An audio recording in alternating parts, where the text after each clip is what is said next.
À toutes et tous, merci pour votre fidélité à ce 32e petit déjeuner du commerce 4.0 dans le cadre de la chaire.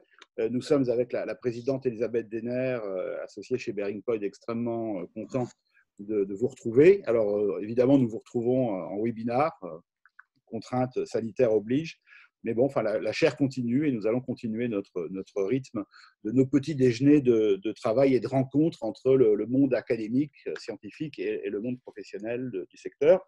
Aujourd'hui, autour du thème, qui est un thème qu'on a peu traité, on a beaucoup traité de différents thèmes, mais les thématiques RH ont été peu encore traitées dans la chaire, dans le cadre de la chaire. Nous sommes très contents ce matin de pouvoir ouvrir la thématique des emplois, des métiers, des compétences dans le commerce de demain, dans le commerce en mutation, toujours avec la même logique qui consiste à faire dialoguer des chercheurs avec des grands témoins du secteur. Alors ce matin, j'aurai la double casquette puisque je serai à la fois l'animateur et le chercheur, puisque c'est moi, d'habitude, on invite des chercheurs soit de la chaire, soit externes, ou de l'école ou d'autres institutions pour traiter du sujet. Ce matin, c'est moi qui vais développer un travail que nous avons mené, dont je vais vous parler, dont je vous expliquerai la méthodologie tout à l'heure.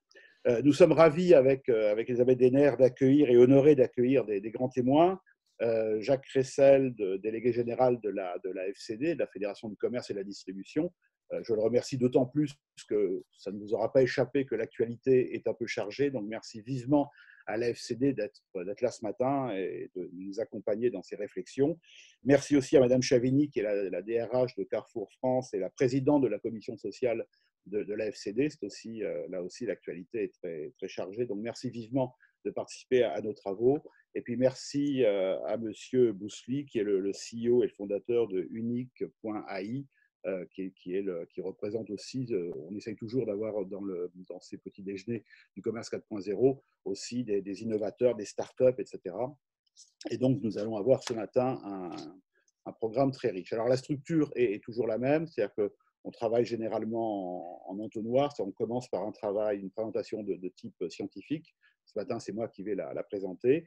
Et puis ensuite, nos grands témoins viennent réagir, témoigner, apporter des contributions. Et puis la seconde partie, c'est la co-construction avec vos questions, vos témoignages et autres.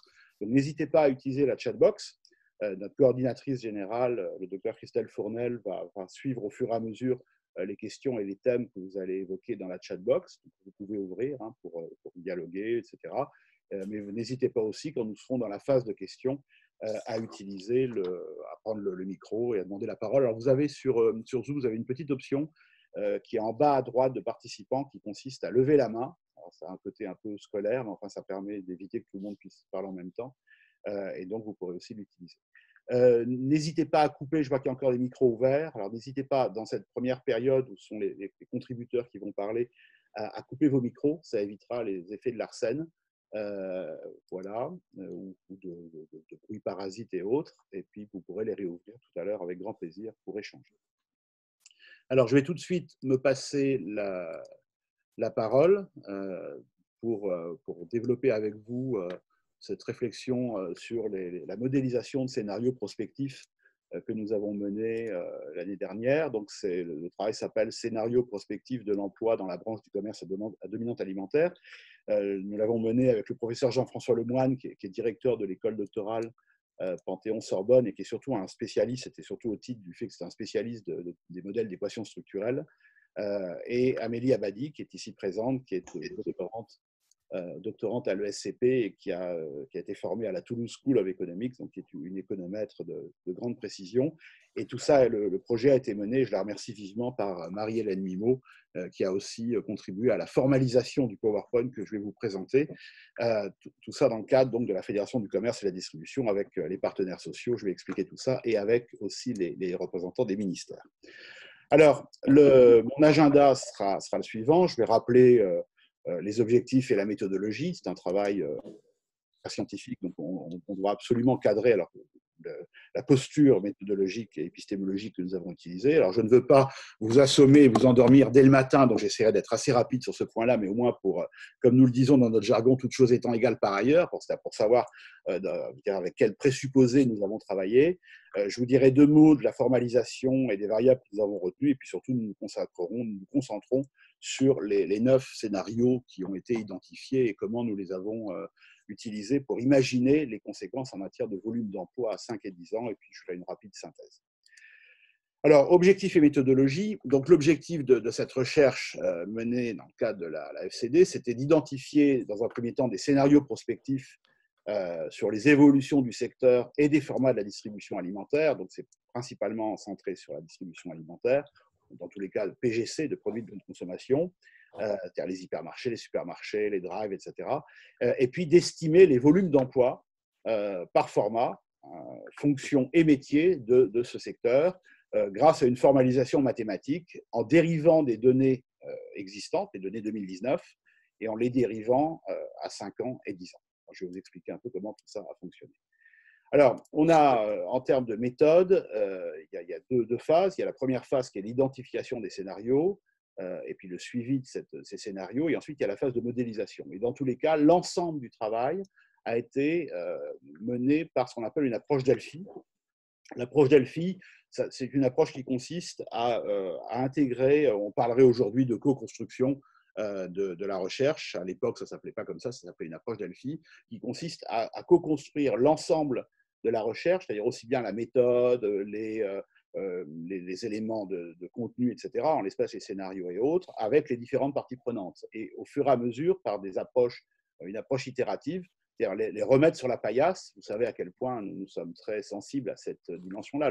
Les scientifiques se sont construits contre les dogmes, c'est-à-dire qu'il n'y a rien de vrai, il n'y a rien de permanent, tout doit être réfutable. Ce qui est scientifique, c'est ce qui est réfutable.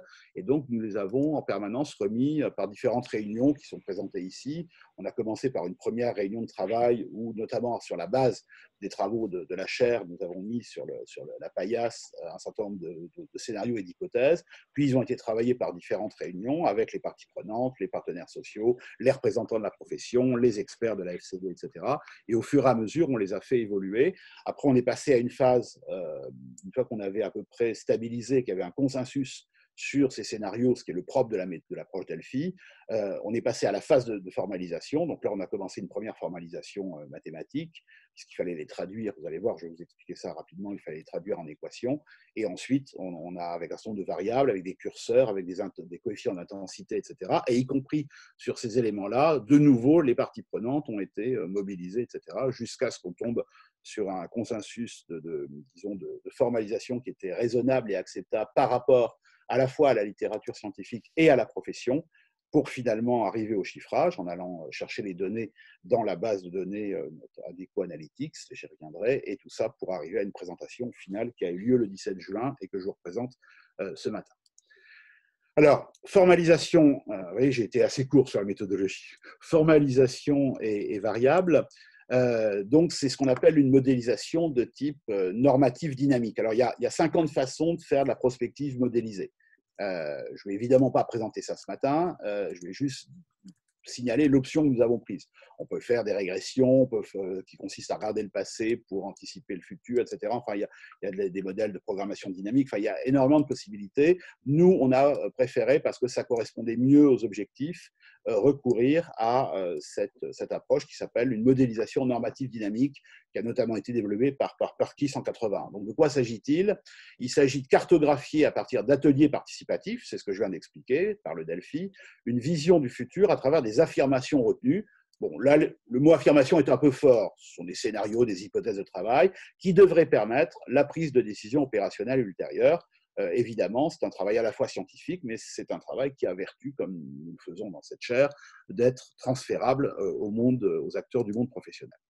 Donc, cette démarche est très utilisée pour des travaux sectoriels qui consistent ensuite à traduire les affirmations en équations, intégrant les variables et des coefficients de variation, c'est ce qu'on a fait, puis de les chiffrer en dérivant les données à partir de T0. Donc, on avait la chance d'avoir les données à T0 grâce à la base de données Adecco Analytics, c'est-à-dire en nombre d'emplois, par métier, par fonction, par format. Et donc, on a pu faire passer ces données à travers ces équations qui modélisaient, qui formalisaient les scénarios pour voir ce que ça donnait en matière d'emploi à 5 et 10 ans. Enfin, c'est trop bien. Je vous invite à couper vos micros, s'il vous plaît. Donc, comme le dit Fontella, la confrontation du modèle théorique avec les observations statistiques permet d'une part de tester des hypothèses, ce qui a été le cas, postuler sur nos scénarios, et d'autre part de les préciser en quantifiant les relations. Alors, il y a un certain nombre de limites, évidemment, comme dans toute approche scientifique. Ici, la limite, c'est de combiner une perspective subjective, celle des experts et des grands témoins et des sachants qui ont participé à ce travail, et une perspective objective, qui est la modélisation mathématique. Et ça peut conduire, comme toute modélisation, à un écart entre la complexité des affirmations et les contraintes de la formalisation. Alors, à la fois avec souvent une formalisation qui va être souvent hypertrophiée, souvent trop complexe, etc., qui, traduisant les scénarios, intègre des variables et des modalités qui ne sont pas disponibles à T0, c'est-à-dire dont nous n'avons pas les données à T0, donc il a fallu refaire un travail ensuite a posteriori en disant ça c'est intéressant, mais on ne va pas pouvoir modéliser parce qu'on n'a pas les informations et l'accessibilité aux données, surtout qu'on dérivait des nombres d'emplois 2019 à 5 et 10 ans, il fallait bien avoir les catégories, donc on a été obligé de s'adapter et d'avoir une relation identique entre ce qu'on projetait et les catégories, les données qui étaient disponibles dans les catégories. Je vous invite, s'il vous plaît, à couper vos micros pour éviter les bruits parasites. Voilà, et donc il a fallu remettre en adéquation la formalisation mathématique, enfin en adéquation, c'est-à-dire en similitude, la formalisation mathématique et le fait que ça soit quand même opératoire et que ce soit utilisable. Donc ça nous a amené à un certain nombre de choix. Nous n'avons retenu, comme je le disais, que les catégories pour lesquelles nous avions les données disponibles, autrement on aurait eu la capacité à modéliser. Ouais, je vous invite, s'il vous plaît, à couper vos micros, parce que je peux le faire moi, mais je voudrais pouvoir me concentrer sur la présentation. On a supprimé des variables modératrices, comme par exemple les zones géographiques, pour lesquelles on avait des données, et on s'est rendu compte que ça provoquait… Je vais couper les micros moi-même. Je vous invite, s'il vous plaît, à couper vos micros. Alors, j'y vais après. Voilà, je vais couper un certain nombre de micros. Donc, on a supprimé des variables modératrices qui apportaient finalement des données et des résultats aberrants par rapport au cœur des objectifs du travail. Nous avons retenu 2 horizons temporels, l'un plus réaliste à 5 ans et l'autre à 10 ans, permettant plus de créativité, ce qui est quand même aussi l'intérêt d'un travail à caractère prospectif. Et puis, nous avons mis, ce qui est souvent le cas dans ces approches normatives dynamiques, des curseurs probabilistes. En d'autres termes, nous avons associé aux 2 horizons temporels, à 5 et 10 ans, des probabilités d'apparition des scénarios, ce qui permettait, qui ont été discutés évidemment ensemble avec les différentes parties prenantes dans l'approche Delphi, et ce qui permettait d'évaluer la probabilité, le caractère réaliste ou pas de ces équations qui formalisaient les scénarios. Alors, donc là, je vous présente le tableau de ce que nous avons utilisé. Alors, encore une fois, qui correspondait à la fois à ce qui permettait de façonner les scénarios et ce qui était disponible comme données dans la base d'Adecco Analytics. Donc, on a les variables sur les métiers, donc en termes de commandes, de logistique, de caisse, de vente alimentaire, etc. Enfin, on retrouvera tout ça dans les différents scénarios. Donc, c'était assez cohérent, puisque d'une part, ça permettait de formaliser nos scénarios et en même temps, avait les données disponibles. Sur les formats, on a donc travaillé sur des supérettes inférieures à 11 salariés, y compris intégrant les épiceries, les cavistes, fromagers et primeurs, les supérettes supérieures à 11 salariés, les supermarchés de moins de 1000 m², de plus de 1000 m², les hypermarchés et le commerce de gros. Et ensuite, sur l'intensité des variables, c'est-à-dire comment ce qu'on considérait comme faisant évoluer les différentes variables qui étaient ici comme les fonctions, les métiers et les formats, on a considéré qu'une évolution faible par rapport aux données du métier, c'était 5%, plus ou moins 5%, qu'une évolution moyenne, c'était plus ou moins 20%, et qu'une évolution forte, c'était plus ou moins 50%. Et quant aux probabilités d'apparition des scénarios, ça ce sont les coefficients qu'on a mis sur les variables, et ça ce sont les probabilités d'apparition des scénarios à 5 et 10 ans. On a considéré qu'une probabilité faible, c'était 10% de chance que le scénario apparaisse, une probabilité moyenne, 50%, et une probabilité forte, 90%. Tout ça ayant été rediscuté au fur et à mesure, je le redis, ce ne sont pas que les scénarios qui ont été discutés par l'approche Delphi et les parties prenantes, ce sont aussi l'ensemble des éléments qui ont constitué la modélisation. Je vous invite toujours à couper vos micros, merci. Alors, juste pour vous expliquer comment ça a fonctionné, je vais le faire uniquement pour éviter de vous traumatiser. Je vois déjà nos amis dire « Oh là là !» Non, je vais le faire uniquement avec un slide et je ne vais pas vous présenter toutes les équations. Donc, au départ, on part d'un scénario. J'ai pris l'exemple du scénario 2. Je vais vous les représenter un par un dans quelques secondes. La distribution alimentaire va se développer de plus en plus à travers des formats de proximité et bio, notamment en milieu urbain. Je rappelle, il n'y a rien de vrai. Ce sont des hypothèses de travail. Il ne s'agit pas de dire c'est comme ça que ça va se passer. C'est une hypothèse de travail sur laquelle on va travailler. Donc, par exemple, le scénario 2, nous l'avons ensuite traduit en équation, c'est-à-dire en retenant les différentes variables, donc vous voyez qui étaient les métiers et les fonctions, traiteurs sur place, parce qu'on a évidemment essayé d'estimer par rapport aux matériaux quantitatifs dont nous disposions quelle était la meilleure façon de fabriquer le scénario. C'est tout le travail de la complexité du passage d'un scénario verbal à un travail quantitatif. Donc, on a considéré que ce scénario, il appelait une variable en termes de métier sur la vente alimentaire, la scénographie, la livraison, etc. On leur a appliqué ces coefficients dont je parlais tout à l'heure, donc soit faible, soit moyen, soit fort, etc. Tout ça ramené aux différents formats. Certains scénarios adressaient certains formats, d'autres formats. Donc là, on a considéré que celui-ci, évidemment, il concernait plutôt les supérettes et les tout petits supermarchés, etc., etc. Et ensuite, on a dérivé tout ça à partir du nombre d'emplois 2019 pour avoir une idée de ce qui se passait à 5 ans, 2024.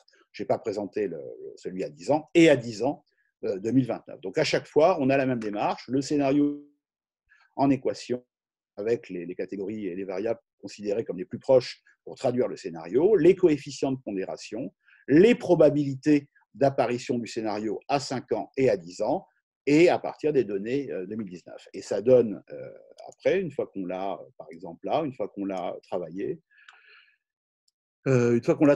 ça donne effectivement, par exemple ici, ça c'est le nombre d'emplois sur ces formats en 2019, et on le passe à travers la moulinette, si j'ose dire, de l'équation pour obtenir un résultat à 5 ans, puis à 10 ans. Alors, voilà, c'est comme ça que ça a fonctionné. Maintenant, je vais vous présenter les scénarios sur lesquels nous avons travaillé. Alors, il y en a 9. En fait, il y en a un peu plus que ça, puisqu'il y a le scénario 4, le scénario 6 et le scénario 9 qui ont été éclatés en 2 options. Mais grosso modo, on a 9 scénarios. Donc, le premier, encore une fois, je le redis, ce ne sont pas des affirmations, c'est pour ça que je n'aime pas beaucoup le mot affirmation qui était présenté tout à l'heure par la méthode, ce sont des hypothèses de travail. Et encore une fois, notre travail de chercheur, et notamment dans le cadre de cette chaire, ça va être de les remettre au fur et à mesure sur la paillasse, de les voir évoluer, de les tester, de les éprouver, etc. Donc le premier scénario, c'est l'hypermarché devient une plateforme combinant vente, surface de vente, et logistique, afin d'organiser les drives piétons, les livraisons, le e-commerce, etc. C'est la métaphore de l'hypermarché porte-avions. Deuxième scénario, la distribution alimentaire va se développer de plus en plus à travers des formats de proximité bio, notamment en milieu urbain. Encore une fois, on ne sait pas si c'est vrai ou faux, c'est des hypothèses de travail qui ont fait l'objet de consensus par tout le monde. Les formats de la grande distribution, hypermarché et supermarché, vont muter en lieu de destination multifonctionnelle de type tiers-lieu ou de type halle gourmande, pour prendre une autre métaphore. Quatrième scénario, les réseaux sociaux vont servir les formats de la distribution alimentaire de plus en plus pour créer du trafic, pour valoriser l'offre, pour valoriser le point de vente, pour faire du CRM, etc. Cinquième scénario, la petite supérette va s'accoler de plus en plus au flux et va muter à terme en drive piéton, sans rayon, voire, on le verra avec le scénario 9, automatisé. Scénario 6, les opérateurs de la distribution alimentaire vont recourir à des contrats basés prioritairement sur des relations d'agence, ce qu'on appelle un peu trivialement l'ubérisation des contrats. Scénario 7, l'État va combiner 2 types de comportements à l'égard de tout ça, à la fois un laisser-faire sur les nouvelles formes d'organisation, etc., ce qu'on a appelé l'État stratège libéral, plutôt un État libéral, mais en même temps en contraignant et en régulant pour préserver le welfare, c'est notamment pour préserver le salariat et autres. Donc on va traiter les deux dans ce scénario 7, les 2 comportements d'accompagnement possible de l'État, c'est-à-dire à la fois un laisser-faire. Je trouve que c'est chiant, s'il te plaît. Je vous invite à couper vos micros, s'il vous plaît, vers ces nouvelles formes d'organisation du commerce, et en même temps en évitant une dérive trop importante. Scénario 8, les formats de la distribution alimentaire vont intégrer dans leur stratégie et dans leur mix, dans leur système opérationnel, de plus en plus des normes et des attentes sociales et environnementales. Et scénario 9, les fonctions de la distribution alimentaire vont s'automatiser et se robotiser. Donc vous voyez qu'il y a des scénarios qui sont complètement contradictoires, c'est normal, hein, on teste toute une série de protocoles possibles, et des scénarios qui sont complémentaires, voire qui se combinent. Alors, je vais passer à travers chacun d'entre eux assez rapidement, et surtout ce qui est intéressant, c'est ce que ça donne quand on dérive, encore une fois, comme je vous l'ai montré tout à l'heure, le nombre d'emplois. Donc, le premier scénario, l'hypermarché porte-avions, donc c'est un format hybride, il combine de la vente et de la logistique, etc. En termes d'implication sur les variables qu'on a retenues, eh bien, on voit bien ça appelle une augmentation des emplois dans les fonctions de préparation de commandes, de logistique, du nombre de prestataires, la diminution des emplois en caisse et dans la vente alimentaire, puisque mécaniquement, on a moins d'activités de vente, mais on va avoir des activités de préparation et de logistique, et une mutation d'une partie des métiers vers des fonctions de plateformes logistiques au service des autres formats, les points de vente de proximité, les drives Python et du client final sur la livraison en e-commerce. Donc, c'est ce qui est naturel, puisqu'on a moins, dans ce scénario-là, encore une fois, on ne sait pas si c'est vrai, mais scénario, moins de vente et plus de préparation. Alors, on a mis une probabilité plus forte en 2024 qu'en 2029, considérant qu'à long terme, le format lui-même allait muter et qu'au lieu qu'il y ait une mutation à l'intérieur du format, il y aurait une mutation sur l'ensemble du secteur. Donc, on a considéré que ce scénario était plus probable en 2024 qu'il ne l'était en 2029, où il y aurait une mutation plus sectorielle, notamment plutôt vers le scénario 9. Et puis, voilà. Donc, les conséquences en termes donc, je vous passe l'équation, la modélisation et les chiffres. Hein, tout ça est dans le rapport. Il y a un rapport de 70 pages d'études qui a été publié. Et donc, au résultat de toute cette mécanique d'équation, etc., on assiste plutôt à une stabilité des emplois, si on devait le dire de façon plus rapide, avec plutôt une création d'emplois, mais assez faible à 2024, et qui n'est pas vraiment significative à 2029, d'abord parce qu'on avait une faible probabilité d'apparition, et surtout parce que, comme je le disais, on risque d'avoir une mutation plutôt exogène qu'une mutation endogène en 2029 de l'hypermarché. Et donc, pour le coup, ça rend la modélisation à 2029 moins pertinente. Le scénario 2, donc la distribution alimentaire va se développer de plus en plus à travers des formats de proximité, supérette et bio, notamment en milieu urbain. Donc, les hypothèses, c'est qu'il y a un développement des services dû à l'augmentation des personnes âgées en perte d'autonomie, mais aussi les millennials qui continuent à fréquenter des magasins physiques, mais plutôt en milieu urbain. On a parallèlement à ça une attente sociale d'une reconceptualisation des formats alimentaires plutôt vers des formats de type HAL. Donc, c'est un scénario qui est totalement contraire au scénario 9, qui est au contraire des robots, des automates, etc. Et puis, on parie aussi dans ce scénario sur l'efficacité des politiques publiques de revitalisation. On pense à des choses comme les opérations de revitalisation des territoires avec la loi Elan, Action Cœur de Ville, Petite Ville de demain, etc. Les modèles hérités des modèles anglo-saxons des Business Improvement Districts qui vont accompagner justement plutôt ce type de format plus basé sur le lien social, etc. Alors, implication, une augmentation modérée des fonctions de scénarisation et de décoration des magasins, une forte augmentation de la gestion des rayons, de la vente alimentaire, de la fonction de traiteur, ça correspond bien à ce modèle de la halle, une augmentation modérée des préparations de commandes et de livraison, parce que ça va exister, mais on est quand même confronté à une clientèle qui va être pressée et vieillissante, et puis une augmentation modérée des emplois dans les zones où le secteur tertiaire est le plus développé, avec des EHPAD, des services, des restaurations. On a mis une probabilité d'apparition moyenne, mais quand même importante en 2024, à la fois pour des raisons sociologiques, développement du télétravail, des raisons comportementales, des intérêts pour les grands formats, entre guillemets, etc., et renforcée en 2029 en raison du vieillissement de la population, de l'impact accélérateur des politiques de revitalisation. Donc, on voit que là, on a nos variables modératrices. C'est-à-dire que les variables modératrices, on les trouve dans les coefficients de probabilité d'apparition de ces scénarios. Et non pas en variable centrale qui aurait, ce qu'on avait vu, apporter des données aberrantes. Alors, l'impact, quand on passe dans la mécanique des équations, l'impact sur l'emploi, c'est plutôt une création d'emplois significative. Bon, ici, chiffré, une fois qu'on a pris en compte tous les coefficients, etc., 17 000 emplois à horizon 2024, un peu moins en 2029. Tout ça parce que potentiellement impacté par le scénario 9 de l'automatisation et de la robotisation qui nuancera plutôt ce scénario de type HAL ou tiers-lieu. Donc, on fait l'hypothèse qu'on pourrait avoir les deux, c'est-à-dire qu'on pourrait avoir ce type de concept qui se développerait, mais en même temps qui serait relativisé par une partie des fonctions et des emplois qui seraient robotisés et automatisés.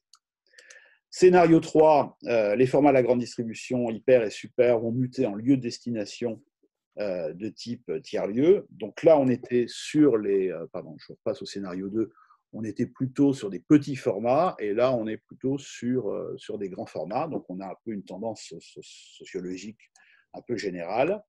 Donc, mutation des grands formats hors supermarché de 1000 m², mais aussi des centres commerciaux en espaces marchands multifonctionnels. C'est le côté tiers-lieu du supermarché pouvant prendre justement la forme du hall gourmand. Donc, on aurait la petite version de la hall gourmande et la grande version qui serait aussi un lieu de distriration, un lieu de multifonctionnel, éventuellement d'activités culturelles, etc.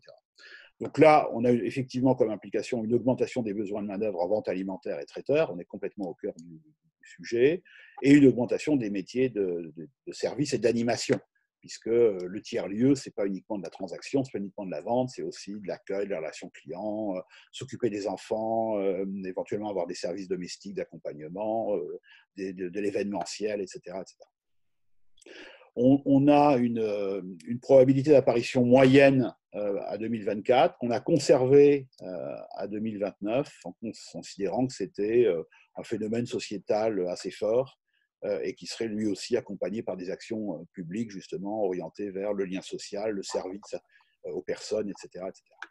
Donc les conséquences en matière d'emploi sont celles que vous voyez ici, avec une partie plus importante que tout à l'heure que le scénario 2, parce que sans doute, comme on est moins sur des petits formats dont on fait l'hypothèse qu'ils vont être plus impactés par une forme, comme on va le voir, drive piéton, automatisation, etc.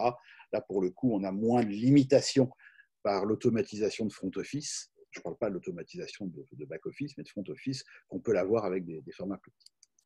Alors, le scénario 4, il a été éclaté en deux sous-scénarios. Donc, c'est l'idée que les réseaux sociaux, et on parle bien des réseaux sociaux, on n'est pas sur les applications, les plateformes, etc. C'est vraiment l'idée qu'on a déjà vue dans la chaire sur le social selling, c'est-à-dire ce qu'on a vu la dernière fois dans le petit déjeuner sur qu'est-ce qu'on peut apprendre de la Chine.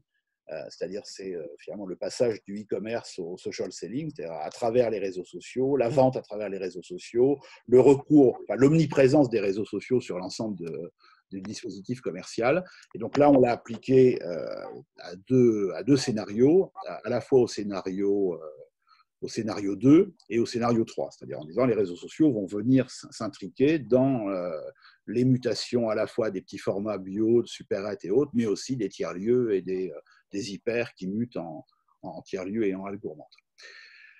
Donc ça, c'est le 4.1.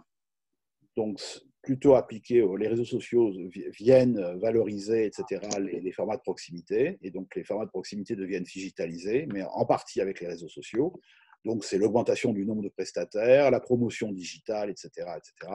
Les emplois du community management, évidemment, on est au cœur du métier, axé sur la communication, notamment la communication pour valoriser les producteurs locaux, puisque dans ces formats hybrides, l'idée, c'est si ça ressemble à des halles gourmandes, c'est qu'on va avoir aussi des producteurs, des artisans locaux, etc. Et que tout ça, c'est valorisable, notamment dans des logiques un peu de selling et d'histoire, etc., sur lesquels les réseaux sociaux pour lesquels ils sont très friands. Et donc, on avait une probabilité moyenne en 2024 et forte en 2029, parce qu'on considérait que c'est une tendance lourde et que les réseaux sociaux vont prendre sans doute une importance de plus en plus grande, comme on l'a vu avec la Chine, dans l'ensemble du commerce et digital. Donc, ça amène à des créations d'emplois significatives, et vous avez ici le chiffrage de ces emplois sur ce scénario. Deuxième option, donc là, le scénario 4, c'est l'impact des réseaux sociaux sur plutôt les grands formats, qui ont muté eux-mêmes en tiers-lieu. Il s'agit d'hypermarchés et de supermarchés supérieurs à 1000 m², qui deviennent eux aussi des plateformes digitales, mais pas au sens où on l'a vu tout à l'heure avec le scénario 1. Là, on est en train de parler là de leur valorisation, de leur implication dans les réseaux sociaux, etc. Donc, on a évidemment la même affaire, c'est-à-dire l'augmentation des postes en community management, etc., etc. Je ne reprends pas tout ça. Et l'augmentation des besoins de main-d'œuvre liée justement au scénario 3, puisqu'on fait une hypothèse que les réseaux sociaux vont encore plus valoriser tout ce travail de vente alimentaire, de métiers d'animation, etc., puisqu'il va y avoir une espèce d'effet catalyse, effet accélérateur. Donc c'est pour ça qu'on a mis une probabilité de 50% constante et que ça conduit à une création d'emplois sur ces domaines. Scénario 5, j'avance pour ne pas être trop long et trop fatigant. La supérette s'accole au flux et mute à terme en drive piéton avec quelques rayons, voire très peu en libre service, donc de type convenience store, donc une espèce de modèle hybride qu'on commence à voir. Hein. Je crois d'ailleurs Carrefour développe ça. Je crois que Carrefour qui est leader sur un drive piéton qui est à la fois un convenience store et donc, je vous invite à couper vos d'écho. Merci. Donc, les implications, c'est l'augmentation des métiers de préparation de commandes et de gestion de rayons, mais surtout de préparation de commandes en raison du besoin d'une micro-logistique en magasin pour préparer les paniers, la gestion de l'assortiment, etc., sans doute avec des profils polyvalents. Une diminution des emplois, évidemment, de caisse et de vente, puisque la vente, elle est faite en click and collect, hein, donc elle est digitalisée et la facturation, elle sera digitale. Une probabilité moyenne, mais assez forte en 2024, et sans doute renforcée en 2029, notamment dans les zones urbaines. Donc, on retrouve nos variables modératrices à forte population d'actifs, de cas, de zones de flux, etc. Et évidemment, tout ça étant renforcé par une augmentation des mobilités. Alors, ce scénario, alors oui, j'ai oublié de signaler qu'on a fait tout ce travail avant la crise sanitaire. Et donc, compte tenu de l'approche Delphi, il était impossible d'intégrer au fur et à mesure les éléments liés à la crise du Covid-19 parce que ça aurait perturbé la robustesse de l'approche Delphi qui consiste à, dès le début, avoir un travail participatif et co-construit avec l'ensemble des parties prenantes. Et donc, ça a été impossible de le faire. Donc, ça veut dire qu'il aurait fallu tout refaire pour être cohérent avec la méthode. Donc, au lieu de faire ça, par moment, on signale des inclinaisons. Par exemple, c'est clair que ce scénario-là, si le télétravail se développe et conduit à une réduction du nombre de points de vente autour des zones d'affaires et dans les gares et les hubs, etc., il risque d'être un peu modifié parce qu'évidemment, c'est un facteur atténuateur.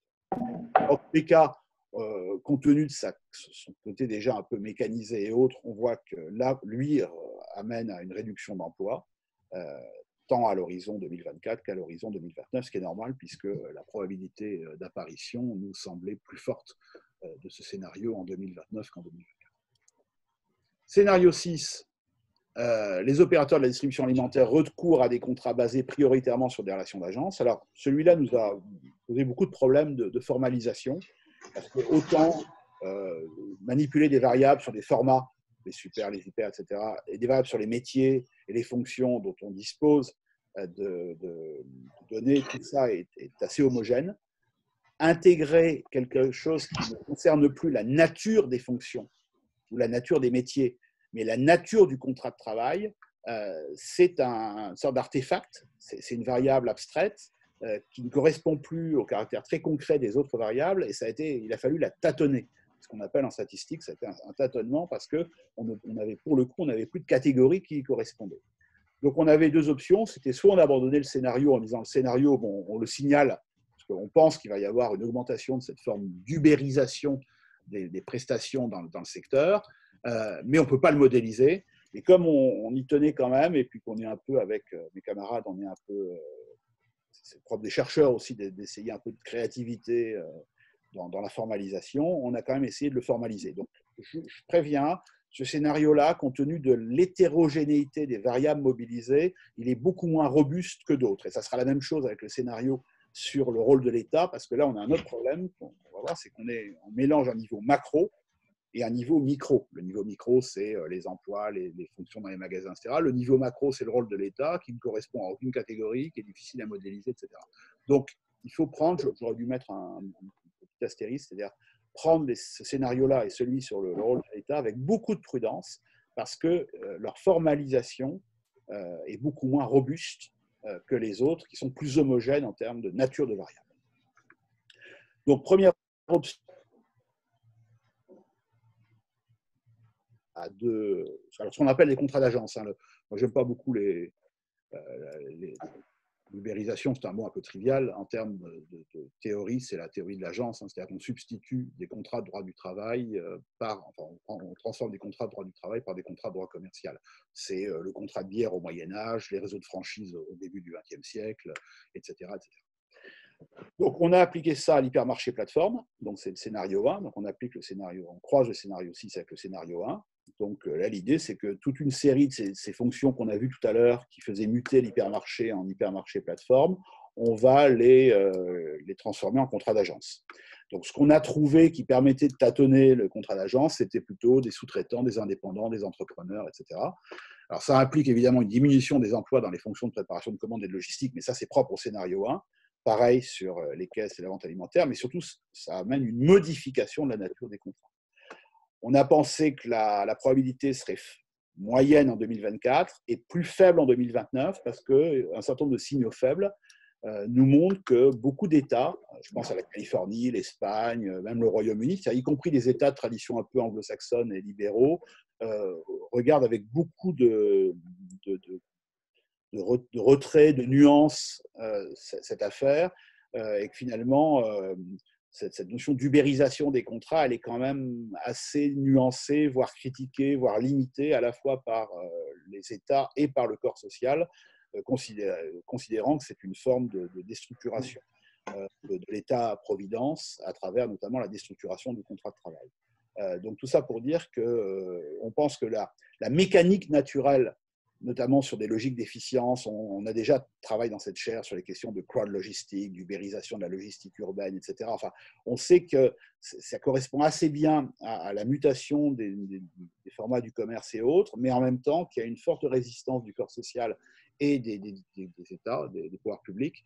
Donc c'est pour ça qu'on a limité la probabilité à 2029. Peut-être qu'on se trompe, peut-être qu'au contraire, on aurait pu prendre l'option, c'est une probabilité d'apparition assez moyenne en 2024 et beaucoup plus forte en 2029. Nous, on a fait plutôt l'hypothèse inverse. Bon, dans tous les cas, ça amène évidemment à des réductions d'emplois. Et là, c'est là où il faut être très attentif. Est-ce que les emplois sont réduits parce que c'est le format qui mute, ou est-ce qu'ils sont réduits parce qu'ils sont transférés? Donc, ça veut dire que peut-être qu'on va avoir une réduction d'emplois par rapport à la situation salariale, mais qui seraient substitués par des emplois de type relation d'agence. Alors, la même affaire a été appliquée sur le scénario 5, c'est-à-dire sur les supérettes qui mutent en drive piéton. On a appliqué là des coefficients, je ne vais pas refaire la démonstration, c'est la même, à ceci près qu'on a fait l'hypothèse qu'il y avait une plus grande isomorphie, enfin, correspondance entre cette affaire des relations d'agence, etc., avec la supérette drive piéton un peu automatisée qu'avec l'hypermarché plateforme. Pourquoi? Parce que finalement, la supérette drive piéton, elle correspond assez à cette idée d'agilité inscrite dans le tissu urbain. Voilà, le format qui a lui-même muté semble plus propice à ce type de relation de travail que l'hypermarché lui-même. C'est pour ça qu'on a des coefficients là, au contraire, qui sont plus forts, 50% et 90% d'apparition. Donc forcément, ça amène à des réductions d'emplois. Par contre, on a une limitation, c'est-à-dire on a une sorte de curvilinéaire inversée, c'est-à-dire qu'en dessous de 11 salariés, on a fait l'hypothèse qu'il y avait peu de chances que la supérette, elle embauche en contractuel, parce que là, on tombait à des niveaux vraiment très bas de personnel et qu'il y avait sans doute un seuil en deçà duquel le scénario ne s'appliquait pas. Alors, scénario 7, donc celui-là, il est à prendre avec des grandes pincettes, parce qu'il a été très compliqué à formaliser. On aurait pu aussi abandonner l'idée de le formaliser. Bon, on a essayé de le faire, mais je signale qu'il faut le prendre avec beaucoup de pincettes. Pourquoi? Parce que cette idée qu'on aurait à la fois un État stratège libéral qui accompagne et qui laisse faire cette mutation de l'organisation, de la gouvernance, etc., pour justement aller vers une distribution plus ubérisée et autres, et en même temps qui serait relative parce que, quittant la dégradation de l'État-providence, tout ça a été compliqué à formaliser. Et puis surtout, on est à deux niveaux, c'est-à-dire qu'on a un niveau micro au niveau des postes, des fonctions, etc., et puis un niveau macro sur lequel on n'a aucune catégorie d'analyse et encore moins de données sur le rôle de l'État. Bon, dans tous les cas, là aussi, je vous laisserai voir le rapport parce que l'équation, elle est assez complexe et tout ça est à prendre avec beaucoup de distance. Là, on arriverait plutôt à des créations d'emplois. Donc, ce que je voulais dire à ce moment de la présentation, qui est presque finie, c'est que chacun des scénarios a été transféré en fichier Excel. Et donc, ça veut dire qu'on a repris chacune des équations avec toutes les dimensions, que sont les variables format, métier, etc., les coefficients, les probabilités, etc., et on les a éclatées, on les a déconstruites, désagrégées, case par case, de telle sorte que tout est modélisable. Ça veut dire, par exemple, ce scénario-là, vous dites, bon, je voudrais voir, moi, je considère au contraire que l'État va être de plus en plus protecteur, donc ça va limiter la dimension, celui-là. Ça va limiter la dimension, au contraire, ubérisation, technologie, etc., et qu'il y aura au contraire une forme de protection plutôt du salariat, du lien social et autres. Vous mettez le coefficient dans les cases, vous modifiez les probabilités et vous obtenez d'autres résultats. Donc, ça veut dire qu'on a une modélisation totalement opérationnelle de ces différents scénarios qui sont après retravaillables par chaque partie prenante. Le scénario 8, les formats de la distribution alimentaire vont intégrer dans leur stratégie et dans leur mix des normes et les attentes sociales et environnementales. Celui-là a été plus facile à modéliser. Finalement, alors qu'on est sur une dimension sociale d'un côté et micro de l'autre, on a quand même eu plus de facilité à le traduire en termes de fonctions. Par exemple, c'est l'augmentation des besoins de mise en rayon et de gestion des rayons pour traiter les emballages, pour traiter les invendus, les déchets, la gestion des dates de DLC, des dates limites de consommation, etc. etc. C'est l'augmentation des métiers de préparation en magasin et de vente alimentaire du fait de la réduction des produits industriels transformés. Donc, s'il y a moins de produits packagés et industriels transformés, il y aura plus de travail en local, etc. Donc, il a été assez facile à modéliser. Et alors lui, on lui a donné une probabilité d'apparition de 50% en 2024 est très forte en 2029 parce que, et c'est la conviction qu'on a depuis 4 ans que cette chaire existe. Elle avait été créée avec l'idée du 4.0, c'est-à-dire de dire comment le digital avait modifié le commerce, même si on avait un titre qui a changé, mais qui était quand même un peu, qui prenait des garde-fous en disant prospective du commerce dans la société 4.0, donc garder la dimension sociétale. Et la conviction qu'on a, c'est que oui, le digital va modifier beaucoup le commerce dans les années qui viennent, mais on a vu monter en 4 ans toute la question des normes et des attentes environnementales, sociales et sociétales. Et donc, on croit beaucoup à ce scénario, et c'est pour ça qu'on lui a attribué une probabilité d'apparition de 90%.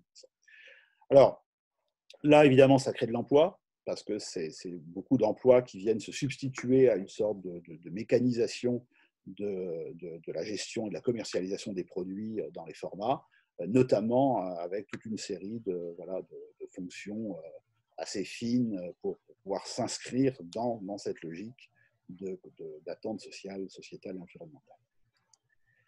Alors, le scénario 9, et je vais finir avant de faire une synthèse avec celui-là, alors lui, il était sous-jacent sur certains scénarios. Par contre, il est complètement contraire au scénario tiers-lieu, au scénario Algourmande, au scénario qu'on vient d'évoquer.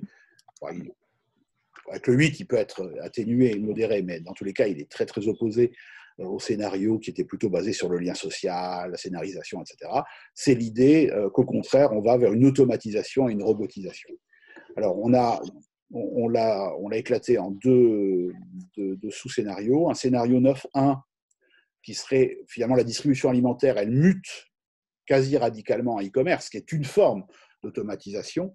Dans tous les cas, l'automatisation, on va dire, c'est une distribution qui devient plus logistique que transactionnelle et que relationnelle. Donc là, ça, en termes de variables, évidemment, c'est la polarisation des formats sur des tout petites surfaces, principalement destinées à la réception de colis, c'est la disparition des supermarchés, la migration des supérettes vers des distributeurs automatiques. Bon, on a poussé à l'extrême le scénario, parce qu'il fallait aussi qu'il y ait un scénario qui soit prêt sur ces questions d'automatisation, de robotisation. Les hypermarchés, ils mutent en plateforme logistique, et sans doute que la partie logistique, on avait dit, il y avait deux parties, une partie qui reste de la vente et une partie logistique, prend le pas plus sur la partie vente.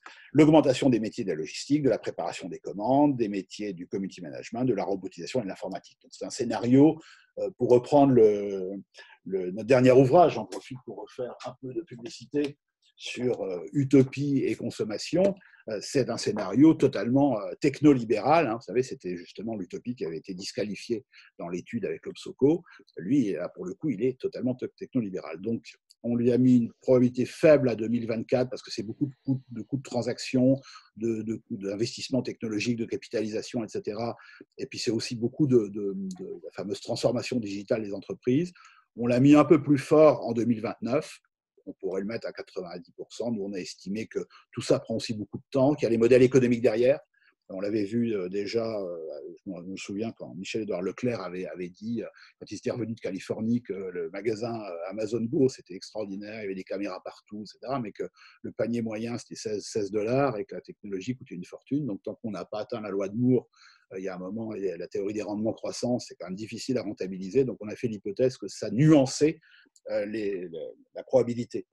Non pas parce que l'innovation technologique ne permettait pas de le faire. On vient tous de voir passer la dernière vidéo d'Ocado avec une espèce de pompe là, qui aspire des petits produits pour préparer les colis, etc. Mais que les business models, notamment dans l'alimentaire, où le consentement à payer du client n'est pas si élevé que ça, limiter la propagation de ce scénario. Et c'est pour ça qu'on a mis plutôt 50% que 90%. Dans tous les cas, évidemment, il amène à des réductions d'emplois, comme vous l'imaginez. L'autre partie du scénario, c'est moins sur la dimension strictement logistique que sur l'automatisation et la robotisation de tout ça, à la fois en back-office et en front-office. Donc, la logistique s'automatise et se robotise, mais aussi le front-office également. Donc, pour le coup, ça impacte en complément de l'option 1 les métiers de caisse, la gestion de rayons, la vente alimentaire, etc.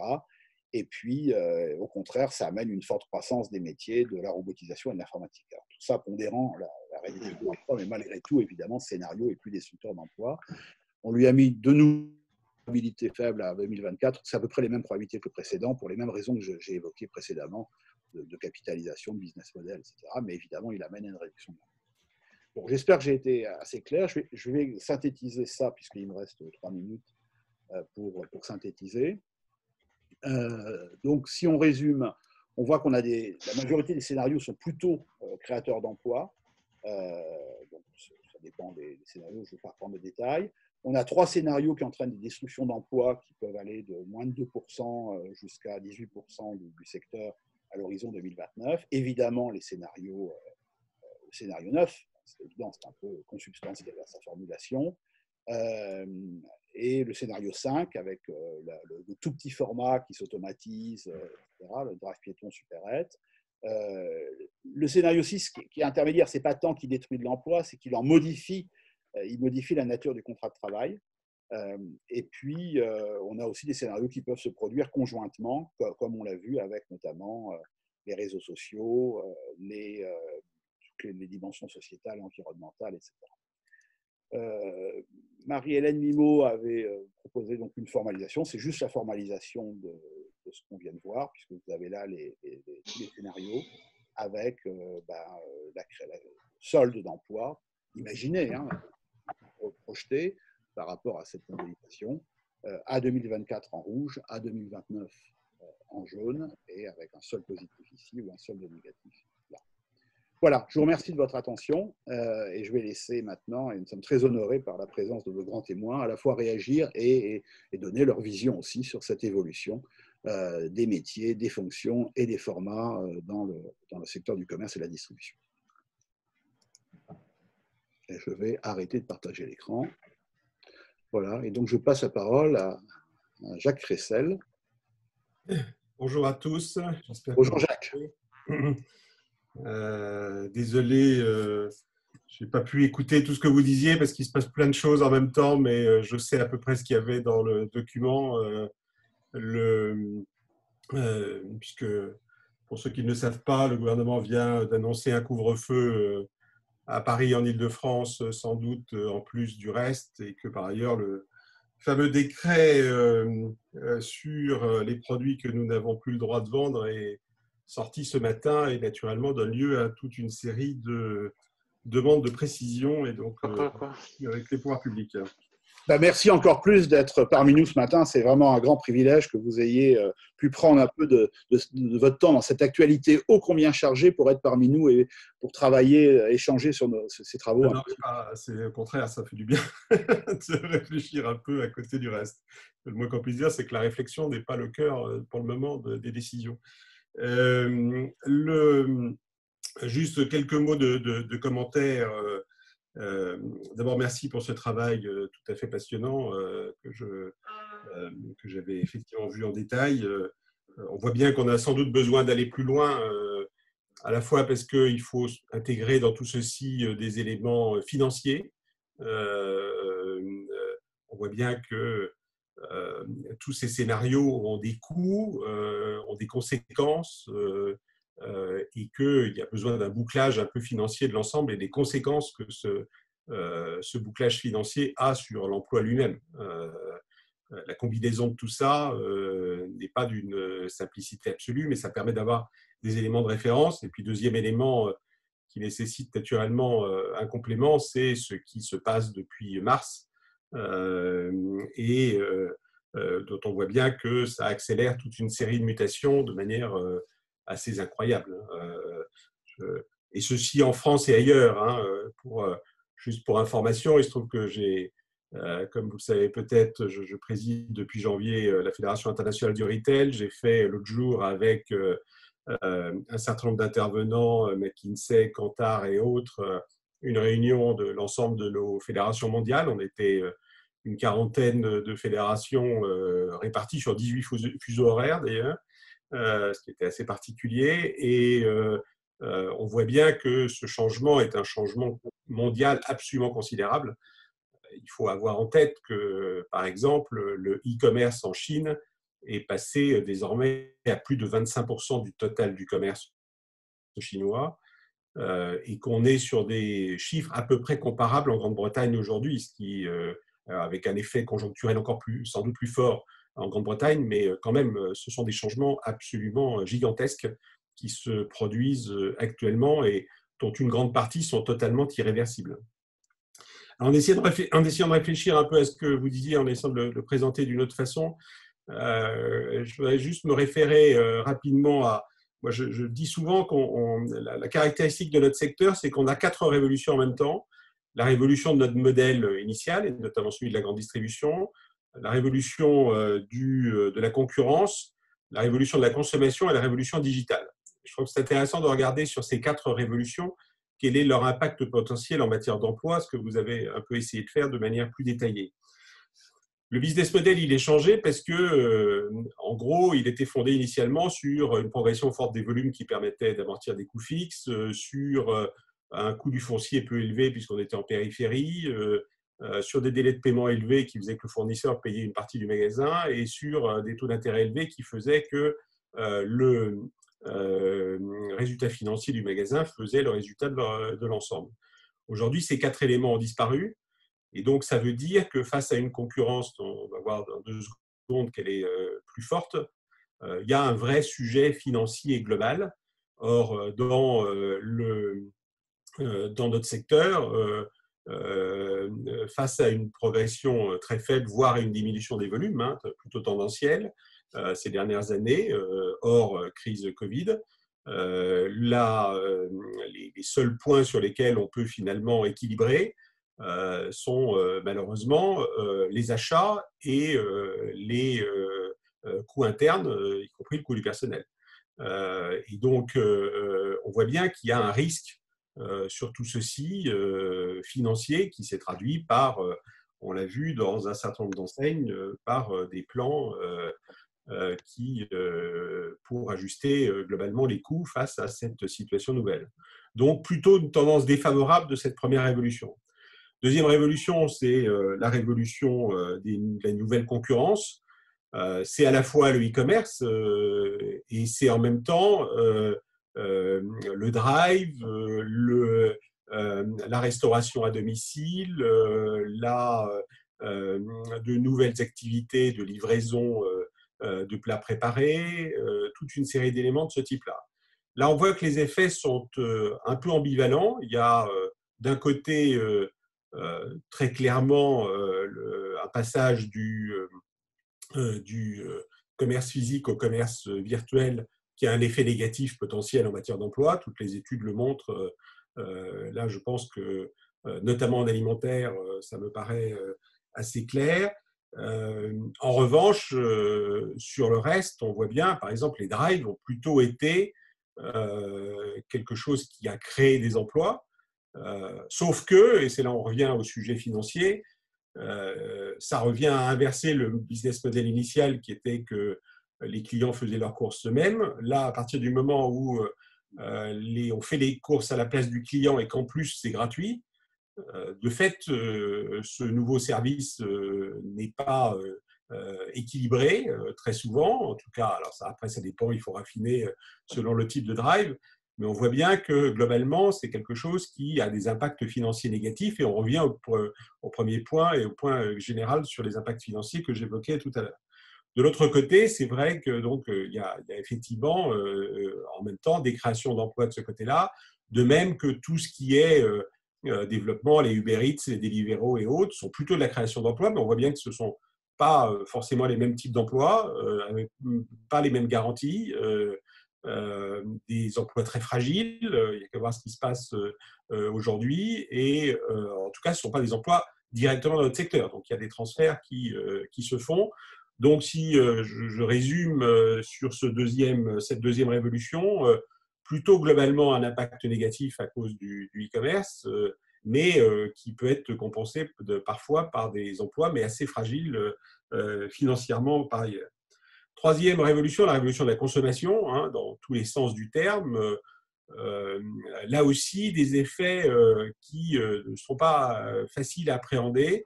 Il y a une montée en gamme sur l'alimentaire, il y a plutôt une descente en gamme sur l'habillement, si on prend les choses de manière un peu caricaturale.